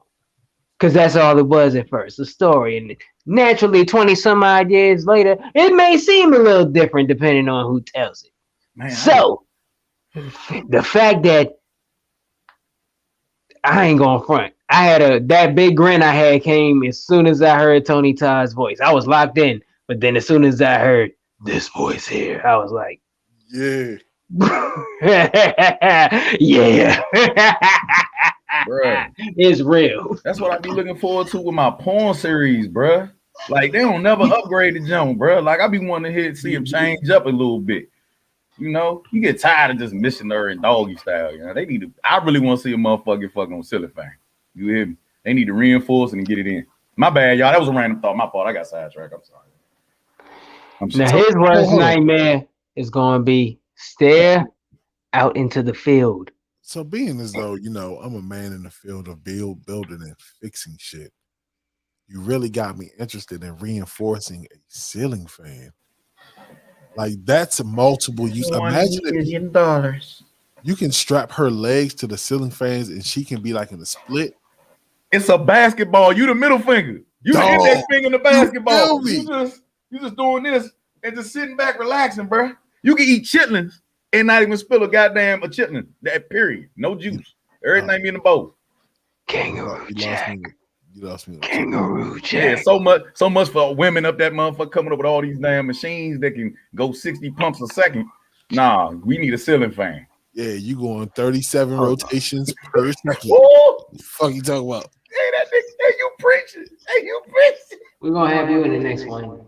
Nah, see, look, what you got to do is you got to make sure it's anchored in on the actual joist. You feel me? Oh, it's possible. Oh, it's definitely possible. Hire me. I'll get it done. Hey, bro, you want to do new things, adventurous things? Fuck with us. We're going to open up the ceiling and we're going to make it happen. You understand? Yep. What if you, can I ask you something? Have you ever dated, because you've done a lot of wild stuff in your day, Mo, obviously. We find out new stuff every day. But have you ever dated a furry before? A what? A furry is a furry. I think they're called furries, but they are the people who like to dress up in those mascot costumes. No, I have yet to do that. No, because I like to be with the AC on. I gotta have the AC on when I'm in my game. You hear me? But I have had women that purr and bark when they. So what if one day you find out unexpectedly that the girl you're involved with is a furry, but she don't tell you until after you guys are about to handle y'all's business. You're in the bed and she come out the bathroom dressed as a kangaroo. Wait a minute, quick. First of all, how could you just ignore the fact that he said women that purr and bark? Well, purring, for some reason, that's not abnormal. But barking, that's different. Yeah, no, it's very commonplace. You had women, like, if you can't afford the Dracula outfit, have you ever like bit into a motherfucking neck? Like, I know you done did that shit. Everybody done did that shit. You know what I'm saying? Of course. Now, granted, there's girls that purr, or some mistake it for a growl. There's girls. Shout out to Eartha Kitt, rest in peace, Queen. That was her thing. But bark like a full on like DMS. Like, I never seen a girl do that. It's a cute bark, bro. It's more like a terrier, like a small terrier. I give her a schnauzer bark. Don't do that shit. You just like that kangaroo outfit. As long as it's easy access and I know it's her. Because if not, if I have flashbacks from me eating the heart of the other one, her ass is good. Bro, if anything, you're gonna have PTSD from that drop kick that damn Kangaroo Jack finna get your ass. Yeah. I already know it's coming. So look, you're gonna lean in for the jab and you're gonna catch both feet. So whole T. I gotta explain this to y'all because y'all sleeping on me, right? But I'm gonna show you my method to my madness. If that punk hairy motherfucker get the best of me, I got a gun on me. You best believe I'm spinning the block. Later on, wherever we at. Hey, bro. I might be on the back of another kangaroo that really fuck with me, and I'm gonna be on their ass. I might be in the pocket of that joint. Just waiting. Hey, bro. Just waiting to hit that. You forgot one thing, bro. You got an X factor, bro. What's that? That's me, nigga. Once I see that joint tee off on you, I got your sticks, bro. We not having that, bro. All right.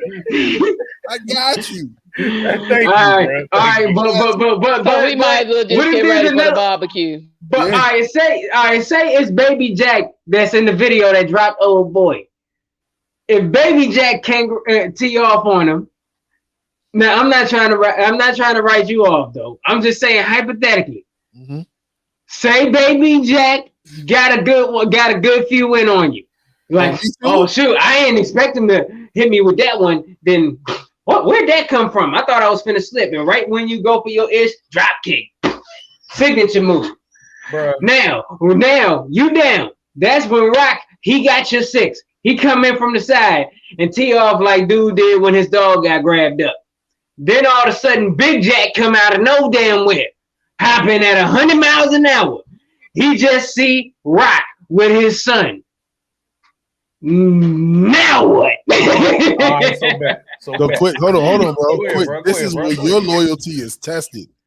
Do you put the camera down and hop in this fight?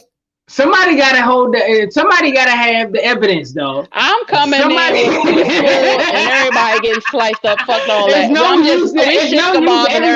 That's all. It's no use everybody getting young. Somebody gotta live to show so we can get this insurance money. Somebody I'm gonna go into samurai mode and fuck all that. I'm just slicing everything. But like now, granted, I know. Says, look, Mo just went, and I'm observing the situation. Mo just went down, doing hand-to-hand combat with Lil Jack. You snuck up on Lil Jack, got him a 2-piece. He probably 9 out of 10 times he's probably shaking the shit off. Like what? Really, big fella? Now I see all of 6'7" of Big Jack jumping at 100 miles an hour. All I'm saying is, bro, you better have that fully automatic you was talking about on standby, because if I do get involved, it's going to be with that. Can I say something? Out of everything and all my tactics that I am going to use to abuse and really hurt this joker, nobody has ever looked at the anatomy of the kangaroo. If you get behind him or her, no matter how tall they are, they can't reach back to get you because their arms are too short. I'm going to L that Bama out. You hear me? It's going to be all this. All right, bro. Did you not see how Baby Jack was moving? How you going to get behind him? Because with the balance of that tail, he's going with you. Like, oh, you thought you was behind me? I'm right here. Bro, I'm right here. Bro, I'm annoying to that Bama head, bro. Like, I'm gonna break teeth off in this Bama skull, bro, trying to murk this Bama. And I'm gonna tell you now, all the curry outs around here gonna be stocked They're gonna be stocked full of kangaroo meat. I swear to God, you know. Come on. I'm gonna hook All y'all right, up. So the three of us can take Little Jack and Big Jack. Without now, granted, you said you're gonna have the gun. Now, if the gun is on standby, and y'all two getting, I see you still getting up. Rock got attempting to get Little Jack and the Young. I see Big Jack coming. Let's just say the gun I was gonna use to get Big Jack up off of y'all ain't there. Are we in trouble, or are we not in trouble? I'll tell you what, we in trouble. But I tell you what, if we win, I'm sleeping with all the female kangaroos. I'm sorry, y'all. I gotta get something out of this. I ain't never had no interspecies mingling. I don't plan on that's illegal, y'all. But if I win, if I go through all these blood, sweat, and tears goes the spoil to the winner. Okay, bro, half and half babies everywhere, bro. If that's the case, I ain't fighting with you, bro. I'm not gonna beat up kangaroos just for you to fuck them. GI rules everywhere. GI rules. They gonna hop out with the glasses, with the hat. So there's gonna be GI Jacks everywhere then. So Look,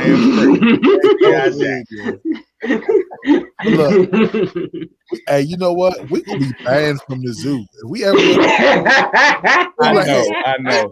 Ain't you from the No Filter show? No, y'all fucking out of here. And I gotta do the disclaimer. Everybody out there, those are the views of me, Solamente, and of course Peter. No, I'm not gonna do any harm to no damn. Oh man, look, fuck that. I'm with you, bro. If I see a kangaroo teeing off on anybody, bro, man, what if I want to run? I mean, facts. What if I want to be a politician years later, bro? Like, you know what I'm saying? My man. Peter is gonna be on your ass. You ain't getting it off. Man, I could. Hey, look, I run into them every day. They out there like Jehovah's Witness now, y'all. They be giving me pamphlets. Real shit. Like, they be out there posted like State Department, all this crazy stuff. Department of Agriculture. You go out there, they just lined up every morning like, "Hello, everybody. How are you doing? Would you like to see the second coming of kangaroos? Here's a pamphlet. Here's a pamphlet on a butt naked rattlesnake. What the hell is that? What new species have y'all found? And what market have you been to? What Asian market have you been to find that? That's what I want to know. I'm on their ass. You hear me? Oh, yo. Well, see, that's what happened when you stick around. We are the No Filter show. We don't have a filter. Yeah. Hey, listen, welcome Adam, to the club. Hey, Adam, you in the family now, homie. Hey, look, Adonis Noah. He knows. Right?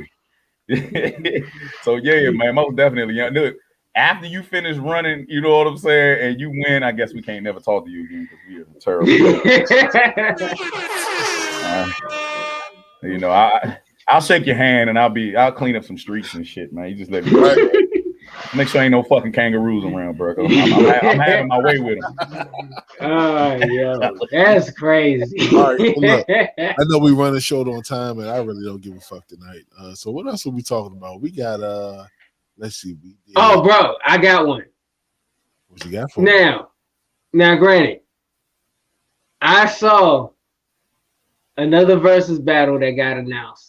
And I think this is a bigger mismatch than Eve and Trina. So on the lineup, I think it's in August, we got Toni Braxton versus Mary J. Blige coming. Two completely different styles and genres of R&B, if you ask me. Who? Toni Braxton versus Mary J. Blige. Now that's a mismatch. She left. As long as Mary J don't start dancing, it's gonna be a good match. Cause she think the shit. Who in the hell is thinking of this shit? That is not gonna be a fun matchup. You're gonna Trina and Eve ended up being Trina and Eve ended up being good. But what do y'all really think of this one? I actually think it's good. It's gonna be you think so? Hey, so look, real quick. Mm-hmm. Phoenix is backstage, right? She's the only lady here tonight, right? Okay. I think we about to do a man takeover for like 4 minutes. I think we should, yeah. I'm with it. Oh yeah. Is she throwing the middle finger yet? Is she? She's definitely talking shit though. I definitely. All right, so this is what I. So you all right. So this my. So let's just talk shit. So this is my problem with Phoenix. All right. So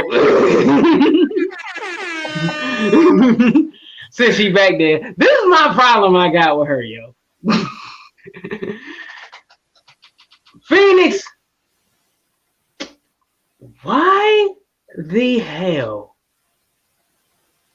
is your scarf always slightly crooked?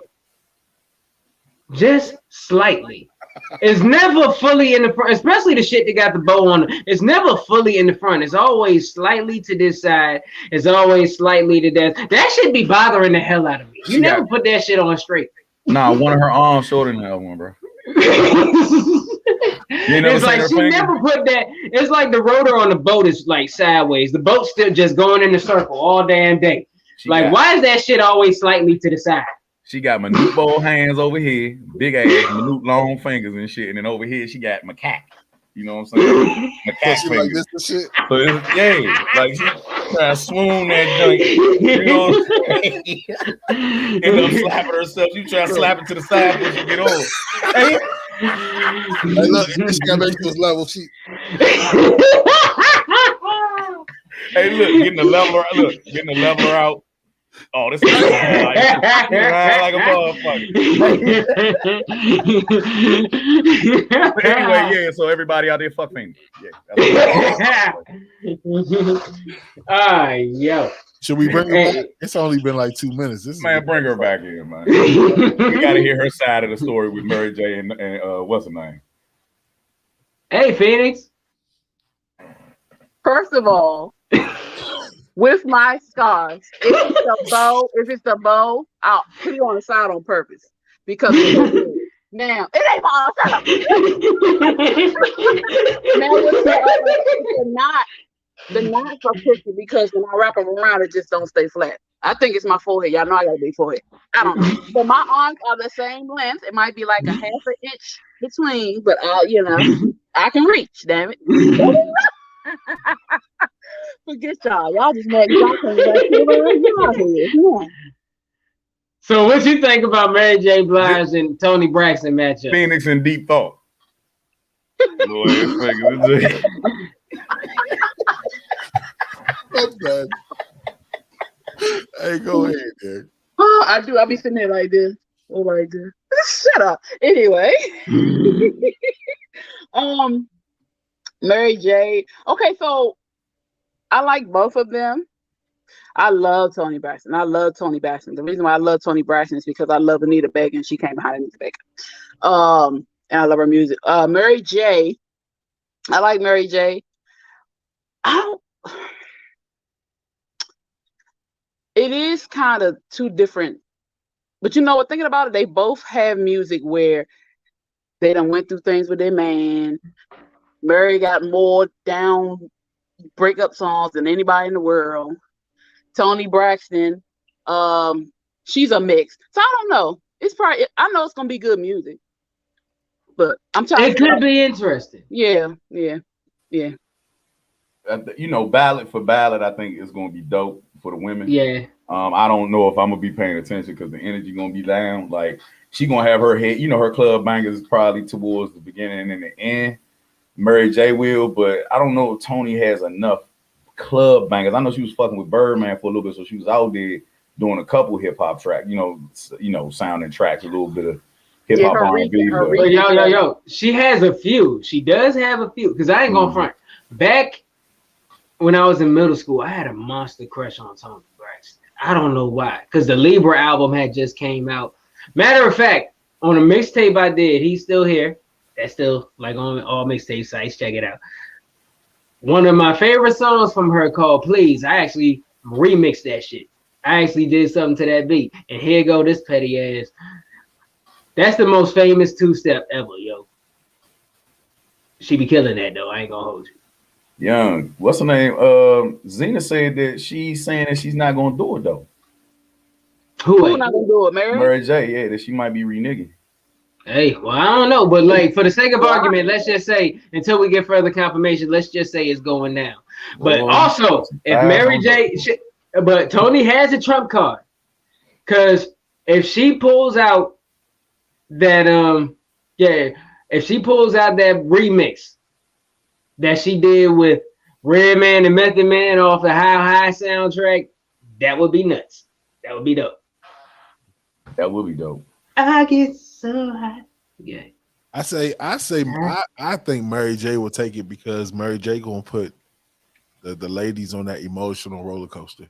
You feel me? When she hit I'm Going Down, like that's a classic. Like, what song do Tony have that can match up against that song?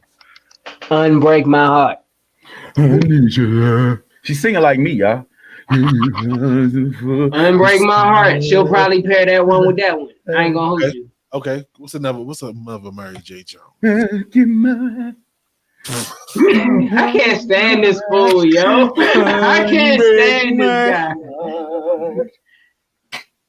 I don't hear that shit. Nah, I'm done with the nipple play, bro. Hey, look, they gotta pay for that, man. Hey, look, Patreon, hit me up. OnlyFans. Yeah, I do nipple pay. I do nipple play for y'all, for the ladies, man. Speaking of OnlyFans, what was that article saying that they were going to get? It was saying they're moving away from adult content. They're trying to make it more mainstream. I guess they're trying to make it more. If the way that sounds, I guess they're trying to make it more celebrity based, you know. But that's just how I interpret it. But like I said, once again, independent contractors are out of work. Well, with that being said, fuck these niggas, fuck Kangaroo. Hey, look, listen. Politics. I love politics, man. Shout out to my man Adam, man. Hey, listen, man. It's all good, y'all. It's all good before they put me in the back, man. Fuck all that. You know what I'm saying? Yeah. Put that in the bottom who y'all got in that matchup. I see a whole lot of Mary J. Blige's though. You know. Yeah. So yeah, I see a whole lot of Mary J. Blige's. And so yeah, they got Unbreak My Heart, I'm Going Down. So yeah. So but you know, I mean, it is like kind of because Mary has a lot of upbeat songs, and Tony's very, you know, they're gonna have two different vibes. Mary J has more of the hip hop vibe. Yeah. Tony is gonna come in there all reserved, probably. Yes, yeah. One is for squirters. One is for squirters, and the other one is for very hot missionary. You know what I'm saying? Very hot missionary. Like when you listen to Tony Braxton, you really want to be chest to chest with a woman. Like you really want to like smell a heart. You know, you can smell a heart through their boobs and shit. Like that's what she make me think of. Very hardcore missionary. Like yeah, bro. Like when you get in a frog position, you grab her from the back of the shoulders. That joint. Yeah. When you Mary J. Blige is all Mary J. Blige is all that. Tap and squirt like a motherfucker. It's squirt everywhere. Fuck with her. I'm sprinklers. Oh my God, you so stupid. Damn. Mary J. But yeah, I now granted, like I said, I'm not gonna jump out the window. If I was to take a guess, I would have Mary edging it. But I'm gonna do my due diligence. And before this matchup, because I'm actually interested in this one, I'm gonna actually study their catalogs so I can make a valid prediction. Get at me in a couple of weeks when I spin on this, and I'll give you who I really think is gonna win. If they do it. Now remember, they do it. She does have that, and I mentioned it in the chat. She does have the allegations with the underage, you know what I'm saying, to your man. So ain't nobody really made no big stink about it, you know what I'm saying? But it may not be her fit right now. Sometimes when you get allegations like that, you just gotta disappear for a little bit. You know what I'm saying? And let it die over, you know. So there ain't no telling, man. Question. Speaking of verses, and this is for everybody in the audience viewing too. Because I really thought long and hard on this. Who could they pair up against Sade? Yo, I was just thinking that. Guapole.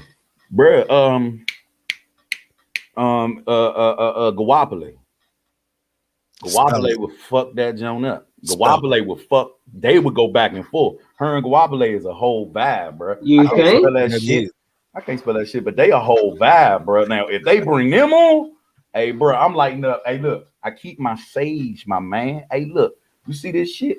I keep my sage around here. Facts, You understand, facts. man? And it's being you, Cliff. Now, I had this discussion before. Now, granted, because you know the only intergender matchup they have right now that's in the talks is Missy Elliott and Busta. Now, if they were to do an intergender matchup, what do y'all feel about Sade and D'Angelo? Sade. I'm telling you now, we're going to reinforce that fan. If they ever come up with this, bro, we got to go to each other's houses and reinforce fans because somebody getting put up. Somebody getting put up. If they bring him on, because that's for the ladies, that's definitely going to set it off. But Sade for Straight everybody, you know, like, yeah, you know, that's true. Yeah, like. So Mix a Lot, Uncle Luke? Oh, no, Sir Mix-a-Lot don't have enough songs for Uncle Luke. You don't have enough songs. Look, I'm calling for the battle of the goats. Fuck it. Who? I want to see Drake versus Wayne. Fuck it. That's never gonna happen. Nah, they on too many songs together. It's just gonna be a joint concert. Yeah. Nah, I think it should be too light. That's not a battle. Because like even when Red and Meth and Raekwon and Ghostface did theirs, it was just them playing each other's songs and they performed them together. It didn't seem like a battle. It was just a good concert. I think Drake versus the Migos. They can go hit for hit. Even though Drake eventually he gonna wear their ass out. He gonna Drake will get ass out. Yeah. Because Drake got stuff. I went to a random playlist and Drake got stuff I forgot about, Exactly. But anyways. Nigga live on the charts. Yeah, real shit. I ain't gonna hold you. Swizz, Timbo, stop playing because the battle I really want to see y'all have yet to reschedule. So until 36 facts. So I'm still waiting on that. So I'm still holding. You know why? I'm gonna tell you what I think they did. You know, DJ Paul and Crazy Bone working on the album together. Yeah. Who? Yeah, DJ Paul and Crazy Bone. And DJ from what I know, it's like most of the way finished. So. Oh, this is gonna be the most demonic gangster. That's the ish I want. That's the shit I'm playing when I go toe to toe with Jack. When I go toe to toe with Jack, I'm playing that funky ass album right there. But regardless, soulful, all that shit, that's gonna be crazy. But from what I'm hearing, the reason because they were about to do it by themselves, before this whole versus joint like blew up the way they did. But literally the day of the battle, I was sitting in here. Enclosed in waiting for it. That's when they both went live saying that versus picked it up. They didn't want to do it. But now they both are saying they waiting on the call from Timberland and Swizz. They said that they were going to do it, but nothing became of it. And then Crunchy went on an interview saying like calling them out like shoot. That Bone and 3-6 meet all the qualifications. They both got double platinum albums and so on and so forth. Like what's the hold up? So literally they are literally waiting on Timbo and Swizz for that. It's probably the money because DJ Paul ain't playing with their ass. He want the money. You hear me? Yep. He want that cake. He ain't doing it for popularity because they still cranking. In Memphis, they got the juking scene lit. You know what I'm saying? But look, Whole T, Star said Jackie O and what's Lil the Kim. other brother, man? Lil Kim. Now listen, I got much. I gotta be honest with you. Like I fucks with Will that be the corniest? Don't play Will Smith like that. That be the corniest hypest shit I've ever seen in my life. Yeah, don't play with Will Smith like that, please. He's been around since all jokes aside. Stop. But listen, ladies, I gotta ask y'all a question because I got a cap. Right? So not literally a cap, but I got a cap for how much butt sucking and booty licking and how much a man paid her to be a whore. How many competitions can women have about who got the best perk? How many times we gonna have this? How? Can I ask you something? What aside from that one I know, what other tracks does Jackie O got? Just so cause I'm just not that, and excuse me if I'm not tuned into her, but like what should I go look up? That was Slip and Slide, I think. I think Jackie O was with Slip and Slide. I don't remember a whole lot. Yeah, it's gonna get crooked, bruh. I'd have to go through her whole shit. Now, what we finding out though is that through Slip and Slide and all that stuff, man, a lot of them wrote a lot of shit for other people, which is crazy. So a lot of them, especially females for some reason back in the day, because it was, predominantly masculine, masculine energy type of vibe, that they were low key writing for people. So, and funny enough, a lot of R&B songs, a lot of the female rappers was writing, not necessarily rap, you know. So I don't know. It would be exciting to know the backstories behind some of the women. You know what I'm saying? But man, they only got but so many times they gonna get 69 and DP'd and shit before. I'm just like, you know what? Yo, I'm gonna tell you this. You know what?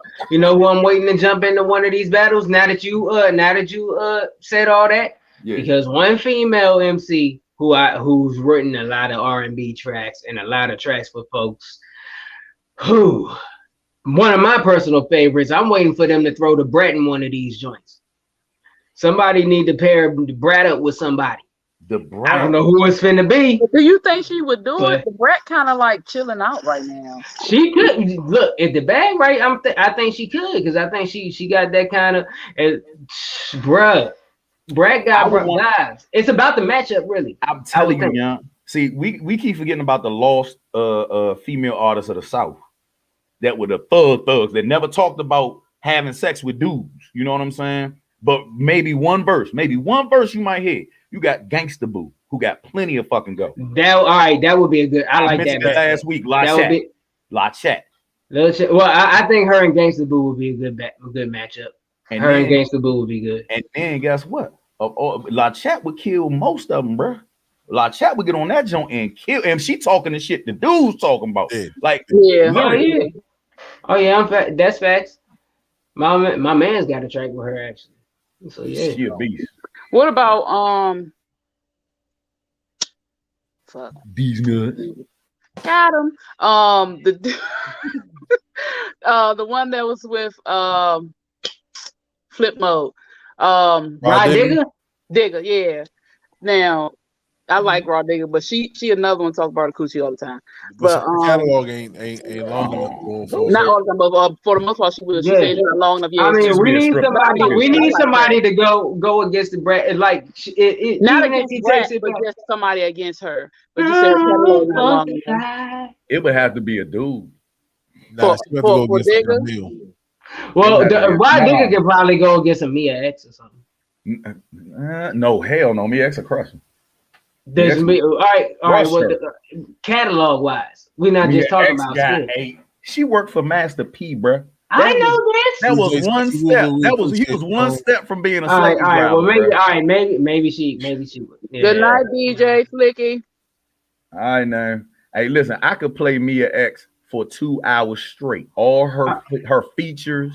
All of her albums. How about this? I was about to say one name, but that still might not be a good match neither. I was about to say Rod Digger and Remy, but I don't know. No, hell. Who could go against Remy Motto, yeah? Party. Well, there's matches for her, but I'm just trying to pair up I'm trying to pair. What do you say? I'm just trying to pair up Rod Digger. Can we see Cardi B versus Nicki Minaj? No.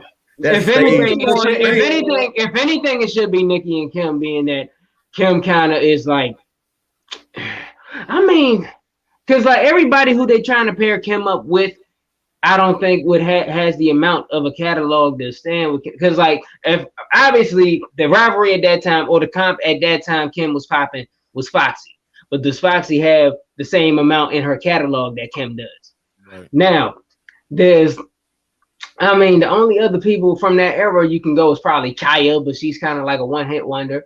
But not really, because she wrote a lot of songs she wrote for Janet Jackson, so and all that. So she did songs for other people, but as far as herself, but I mean that's because like literally her and Nicki had a thing at one point, you know. But for Cardi, I don't know.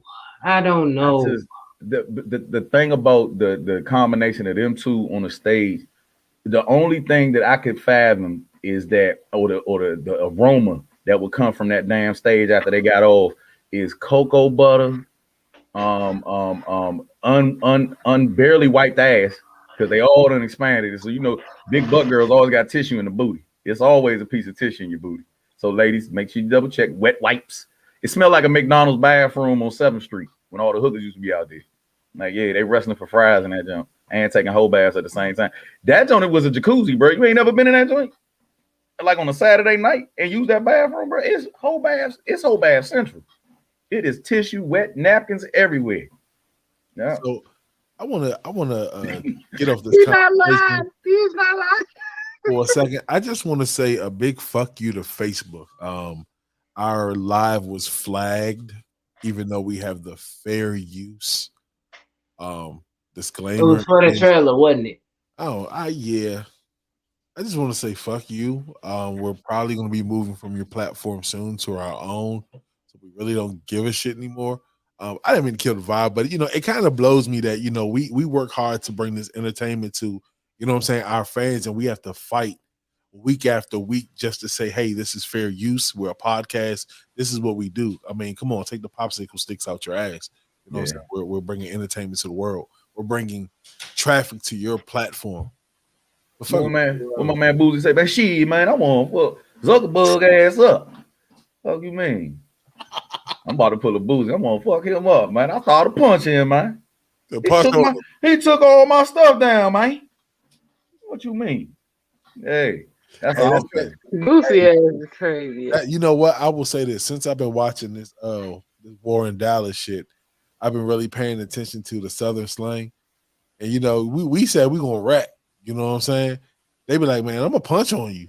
Yeah, I like that term, bro. It sounds more appropriate. You know what I'm saying? I don't like that shit. It sounds like a punch on you for a little bit. Nah, it sounds like a librarian. They had the 3-hole punches and shit. I don't like that shit, bro. No, nah, I ain't with it. Let's see, you gonna do some punching, man? No, I ain't with it. They be like, yo, we wrecking, motherfucker. Hey. Where them hands at? We scrapping. Yeah, it's whatever. Hey, shit. So look, I think it's about time for us to get out of here. We ain't really finished our topics. It really don't matter. We'll be back next week. Quick, we're gonna have to double back next week because we're gonna have to talk about this. Matter of fact, we got to talk about that before we leave. I'm sorry, I just couldn't get past it because it bothered my soul. So well, why are we waiting? Just roll the damn logo.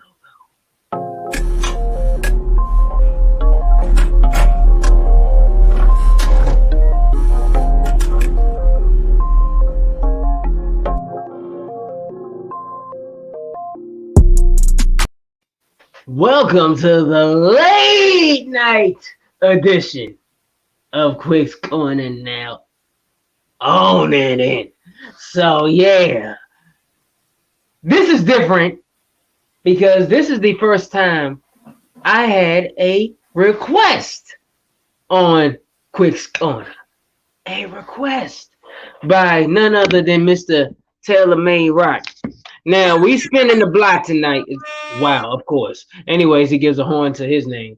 Anyways, we're spinning the block on a story that's a couple years old, but it's new to rock, and it's an interesting story, and some aspects of the story have not been updated or expounded upon enough.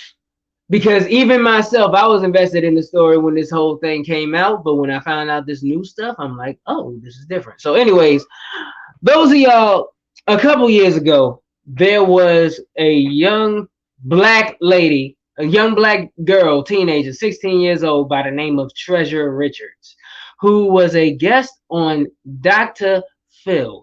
And the reason why this story just made headlines and airwaves is because this girl is the real life Uncle Ruckus. And for those of y'all who do not know who Uncle Ruckus is or are not familiar with that character or context of which I used it, this girl is a self-hating black girl. She is racist. She is a black white supremacist. And when I say she's dark, now granted, we got some footage to show you. They already done tried to flag us or whatever, so we don't care. We'll show it. And besides, it's all educational use only. She is melanated, and her melanin is darker than mine. Let's just say that. But she believes within the foundations of her soul that she is a natural-born Caucasian. Let that sink in. Natural-born Caucasian, and you're going to see how ridiculous it is when you see this young girl. And she is racist. She calls other black people the N-word with the hard ER at the end. calls them monkeys, all these derogatory and racial epithets. She even keeps up with the KKK, and she even said if they offered her a hood, she would join them. Now, before I go any further, we're going to have Rock roll some footage. Rock, would you please? I know a lot of people take issue with my beliefs. I'm white.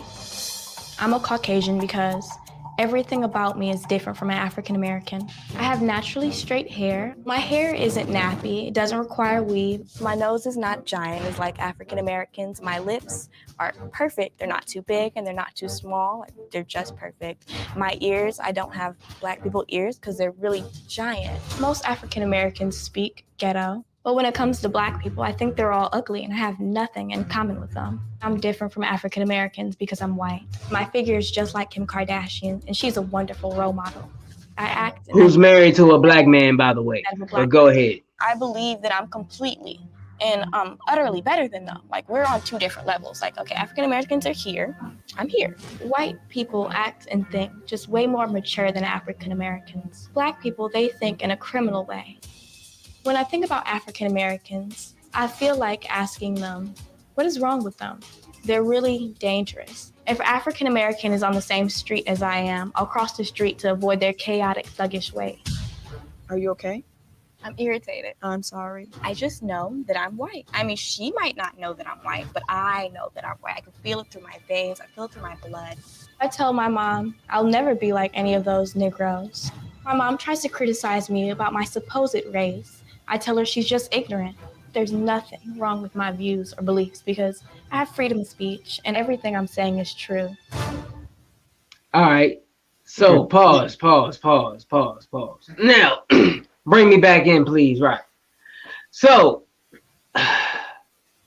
what's interesting, now the supposed story goes that the reason her mind is so misguided is because, granted, her mother lied by saying her stepfather who was white, who passed away, was her biological father, therefore leading her to believe that she is Caucasian. Now, I don't know what doesn't wrap around her head that even if that was the case, she'd only be half Caucasian, and more than like, and the other half would be black. Anyways, that's neither here nor there. Not only are we just not now, granted, when I first saw the story, I was picking apart the mental of the girls. Granted, whole identity crisis, like self-hate, all that stuff wrapped into one. Plus, I held the mother at fault, and so on and so forth. Now, before I get into this other information I uncovered, based on the footage alone of what you just witnessed there, panel, what did you gather? And if you've already seen this footage, what did you gather at first when you first seen it? Just dysmorphia, man. If I could say that correctly, right? Is that what it's called when it's racial? Mm-hmm. Is her parents? Is she adopted? No. Her parents are just as chocolate as she is? Yes. Holy sheesh. Her mother was with a white male, you know, who was not her biological father, but the story goes she told her that that white man was their biological father in order to quote unquote protect them or whatever. But she lied to them and told them that their father, the man she was dealing with, the stepfather, was their biological father. Yeah, that was her husband. Mm-hmm. That is the craziest fucking story. Now, I do remember seeing this. Real day applications, I think we got what? I don't know, because Candace Owens might fall into that shit, but she don't literally come out and say that she's white. You know what I mean? Who can we compare to that? Like, that will grow up later to be her? Brian. Now, there is, now I'm going to tell you this. There's this girl on TikTok. I don't remember her name. But just like her, She's just as dark as her, but she went viral on TikTok because people go viral and blow up off of stupid stuff. She went viral on TikTok because she was bashing black men, saying that black men are ugly and so on and so forth, or the literally saying the same stuff that this girl is saying, but in real life. But it caught up to her because black women pulled up on her one time, and told her, shut the fuck up, talking about black kings, otherwise you're gonna get your jaw broke, basically. That's what and that's on TikTok too. She literally got pulled up on. So which shows it's a small world out here. So black women, queens, came to the defense and pulled up on her. So which is the initial thought. I'm like, yo, and Dr. Phil said this, like, yo, I'm really afraid somebody is gonna literally kick her ass badly one day. Dr. Phil said this when he went on the Breakfast Club. Now, Rock, since you are actually new to this story, what was your first reaction to this footage? Man, I was fucked up. I ain't even gonna lie to you. Like, I was real life fucked up. Like, how could you be a chocolate black woman? You dig what I'm saying? Talking down against yourself like that. Like, it's just like, are you for real? And it was actually disappointing whether she was for real or not. You know what I'm saying? Being as though we go through what we go through, like, why would you speak on yourself and your people? You feel me? And it was disappointing. You feel me? If it was clout chasing, if it was real, if it wasn't, it was disheartening and disappointing. Well, that leads me right back into the next half of this information. So for the part 2, please hone it in. So new information, well, not necessarily new information, because like I said, most of this is 2 years old, but this information was new to me because the last I remembered of the story was basically the episode of Dr. Phil that we all just rehashed. So when Rock told me he wanted me to dive in and give my perspective on this story, I decided to go back and brush up on it. But in my brushing up on this story, I uncovered more information. Now, Weezy, because her name slips. What was the name of this young girl? It comes to find out this girl's older sister. What was her name, Weezy? Do you remember? Something Kimberly. Kimberly Richards. Her sister, Kimberly Richards, came out. First video I saw was a video ripped from an Instagram live that she did. It was on Facebook.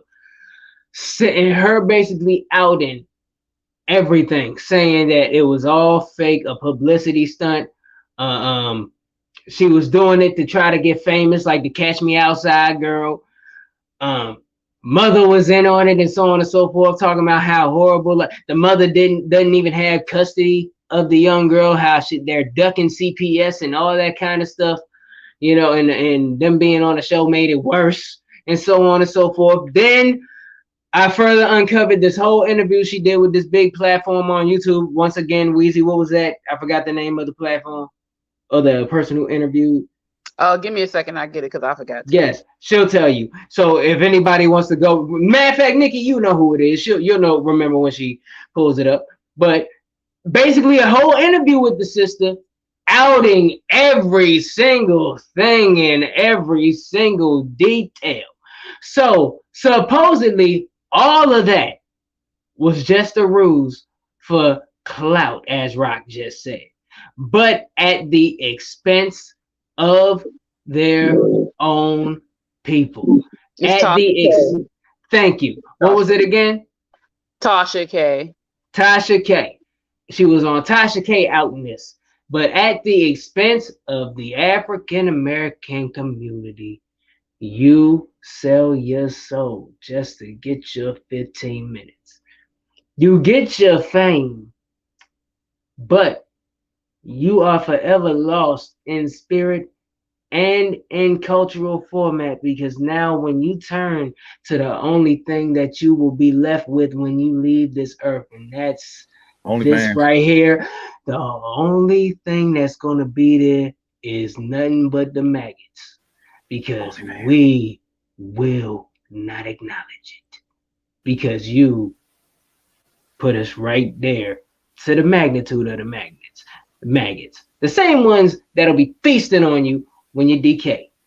Man, that little girl, is she older now, right? She should be of legal age. Well, 16, 17, 18 now. Yeah. Probably. Oh, okay, but I'll wait till she's 21. We'll see exactly where she be at, because I know exactly where she going.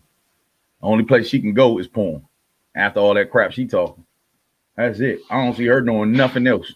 Her face is plastered everywhere. That's what her sister said. Her sister said she done ruined her life. She ain't gonna be able to do anything at all, because we know she got her 15 minutes of fame. She's gonna be remembered, and it's because of she's gonna be remembered. That's what is gonna ruin her life. Now, Stamp, I love some gap women. I love women that have gaps in their teeth. I find them intelligent. I find them beautiful. But her gap is unforgettable. Unforgettable. Now, Rock, after hearing all this information, what do you think? The new info. Still, it was for clout. Why? And for real. Why? You know what I'm saying? Like, even more, she deserves to get smacked in the mouth. Like, honestly, to be honest with you, my parents wouldn't have let me do that shit. Her mother was in on it. Her mother was in on it. And her mother should be smacked in the mouth. Mm-hmm. Like, nah. Bruh. Don't punch that girl, because it's going straight through. You're going to hit the back of her, that dangly thing in her throat. Uvula. It ain't nothing to block that shit. It's just back here somewhere. Back here. Oh my God, dude. Well, all in all,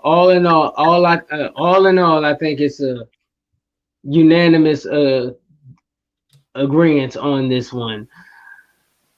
Man. Young lady, and that's what you are now, a young lady. You're now at the age now where you must now be held accountable, and you are going to have to do it alone, because you are now an adult. We about to get off. But I'm gonna tell you now, I ran into a bunch of 40-something-year-old women at a cookout last weekend that were thinking just like her, but not acting like her. How can I? Black women? They were very uppity, very bitter about a lot of things, and I think we'll touch on that on both sides of the coin. But yeah, I definitely, this is a hell of a subject.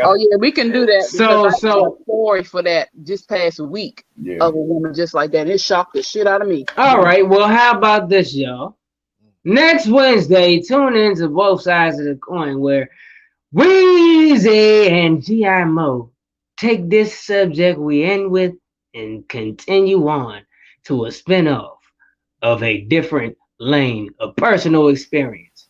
But I will say this. We can spin it back now after we. You're gonna have to spin it back in order to see where the whole ish derives from. So you're gonna have to do that regardless. But stay tuned. Tune in to Both Sides of the Coin to catch the continuation of this here. But to her, mother, and the brother, you should be ashamed of yourself. Because if you are in a lot of hot water, as the older sister claims you guys are, I don't know who you're going to reach out to, because the Black community ain't going to be here for you after all that. So on that note, make sure y'all vote Adam Cunningham. You did. Because I know I will. You did. Y'all already know the deal. Mental Elixir, K-Quick, Beats Bars and Fave, Get That Asylum album, IamKquick.com. Follow your boy. All of it's on there. No filter-ish. We here. Man, what's up, everybody? Of course, it's your man, GMO, a.k.a. non-GMO, and he already gave a shout-out to the show every Wednesday. You dig what I'm saying? Make sure you pick my man's album up, man. Make sure you check Phoenix. She'll be taking a whole bath at the local McDonald's over there on 7th Street. Thanks again to Adam, man. Hey, listen, brother Cunningham, man, you do have the spirit. I love your drive, bro. I look forward to seeing you around, man. We definitely gonna check for you, bro. But that about it. Good night, Nikki. We love you too. Much love. I'm so sick of y'all asses. I love you. Goddamn nerves. Anyway, I'm the Blue Phoenix. You can catch me at the Blue Phoenix Hills on Facebook and Instagram, and here with these wonderful fellas and our lovely star every Thursday, every Wednesday with that big-headed dude down there. And look out for everything that Red Vision Cinema is up to, y'all. Pay attention. We on it. Don't be pulp fictioning, sir. Ain't no pulp fiction down here. Well, with that being said, I am your boy Taylor Made Rock. You can follow me on all social media platforms at Taylor Made Rock. Of course, you already know what this is. This is the No Filter Show. You're every Thursday from 8:30 to 10:30. And I guess, are we out? We out.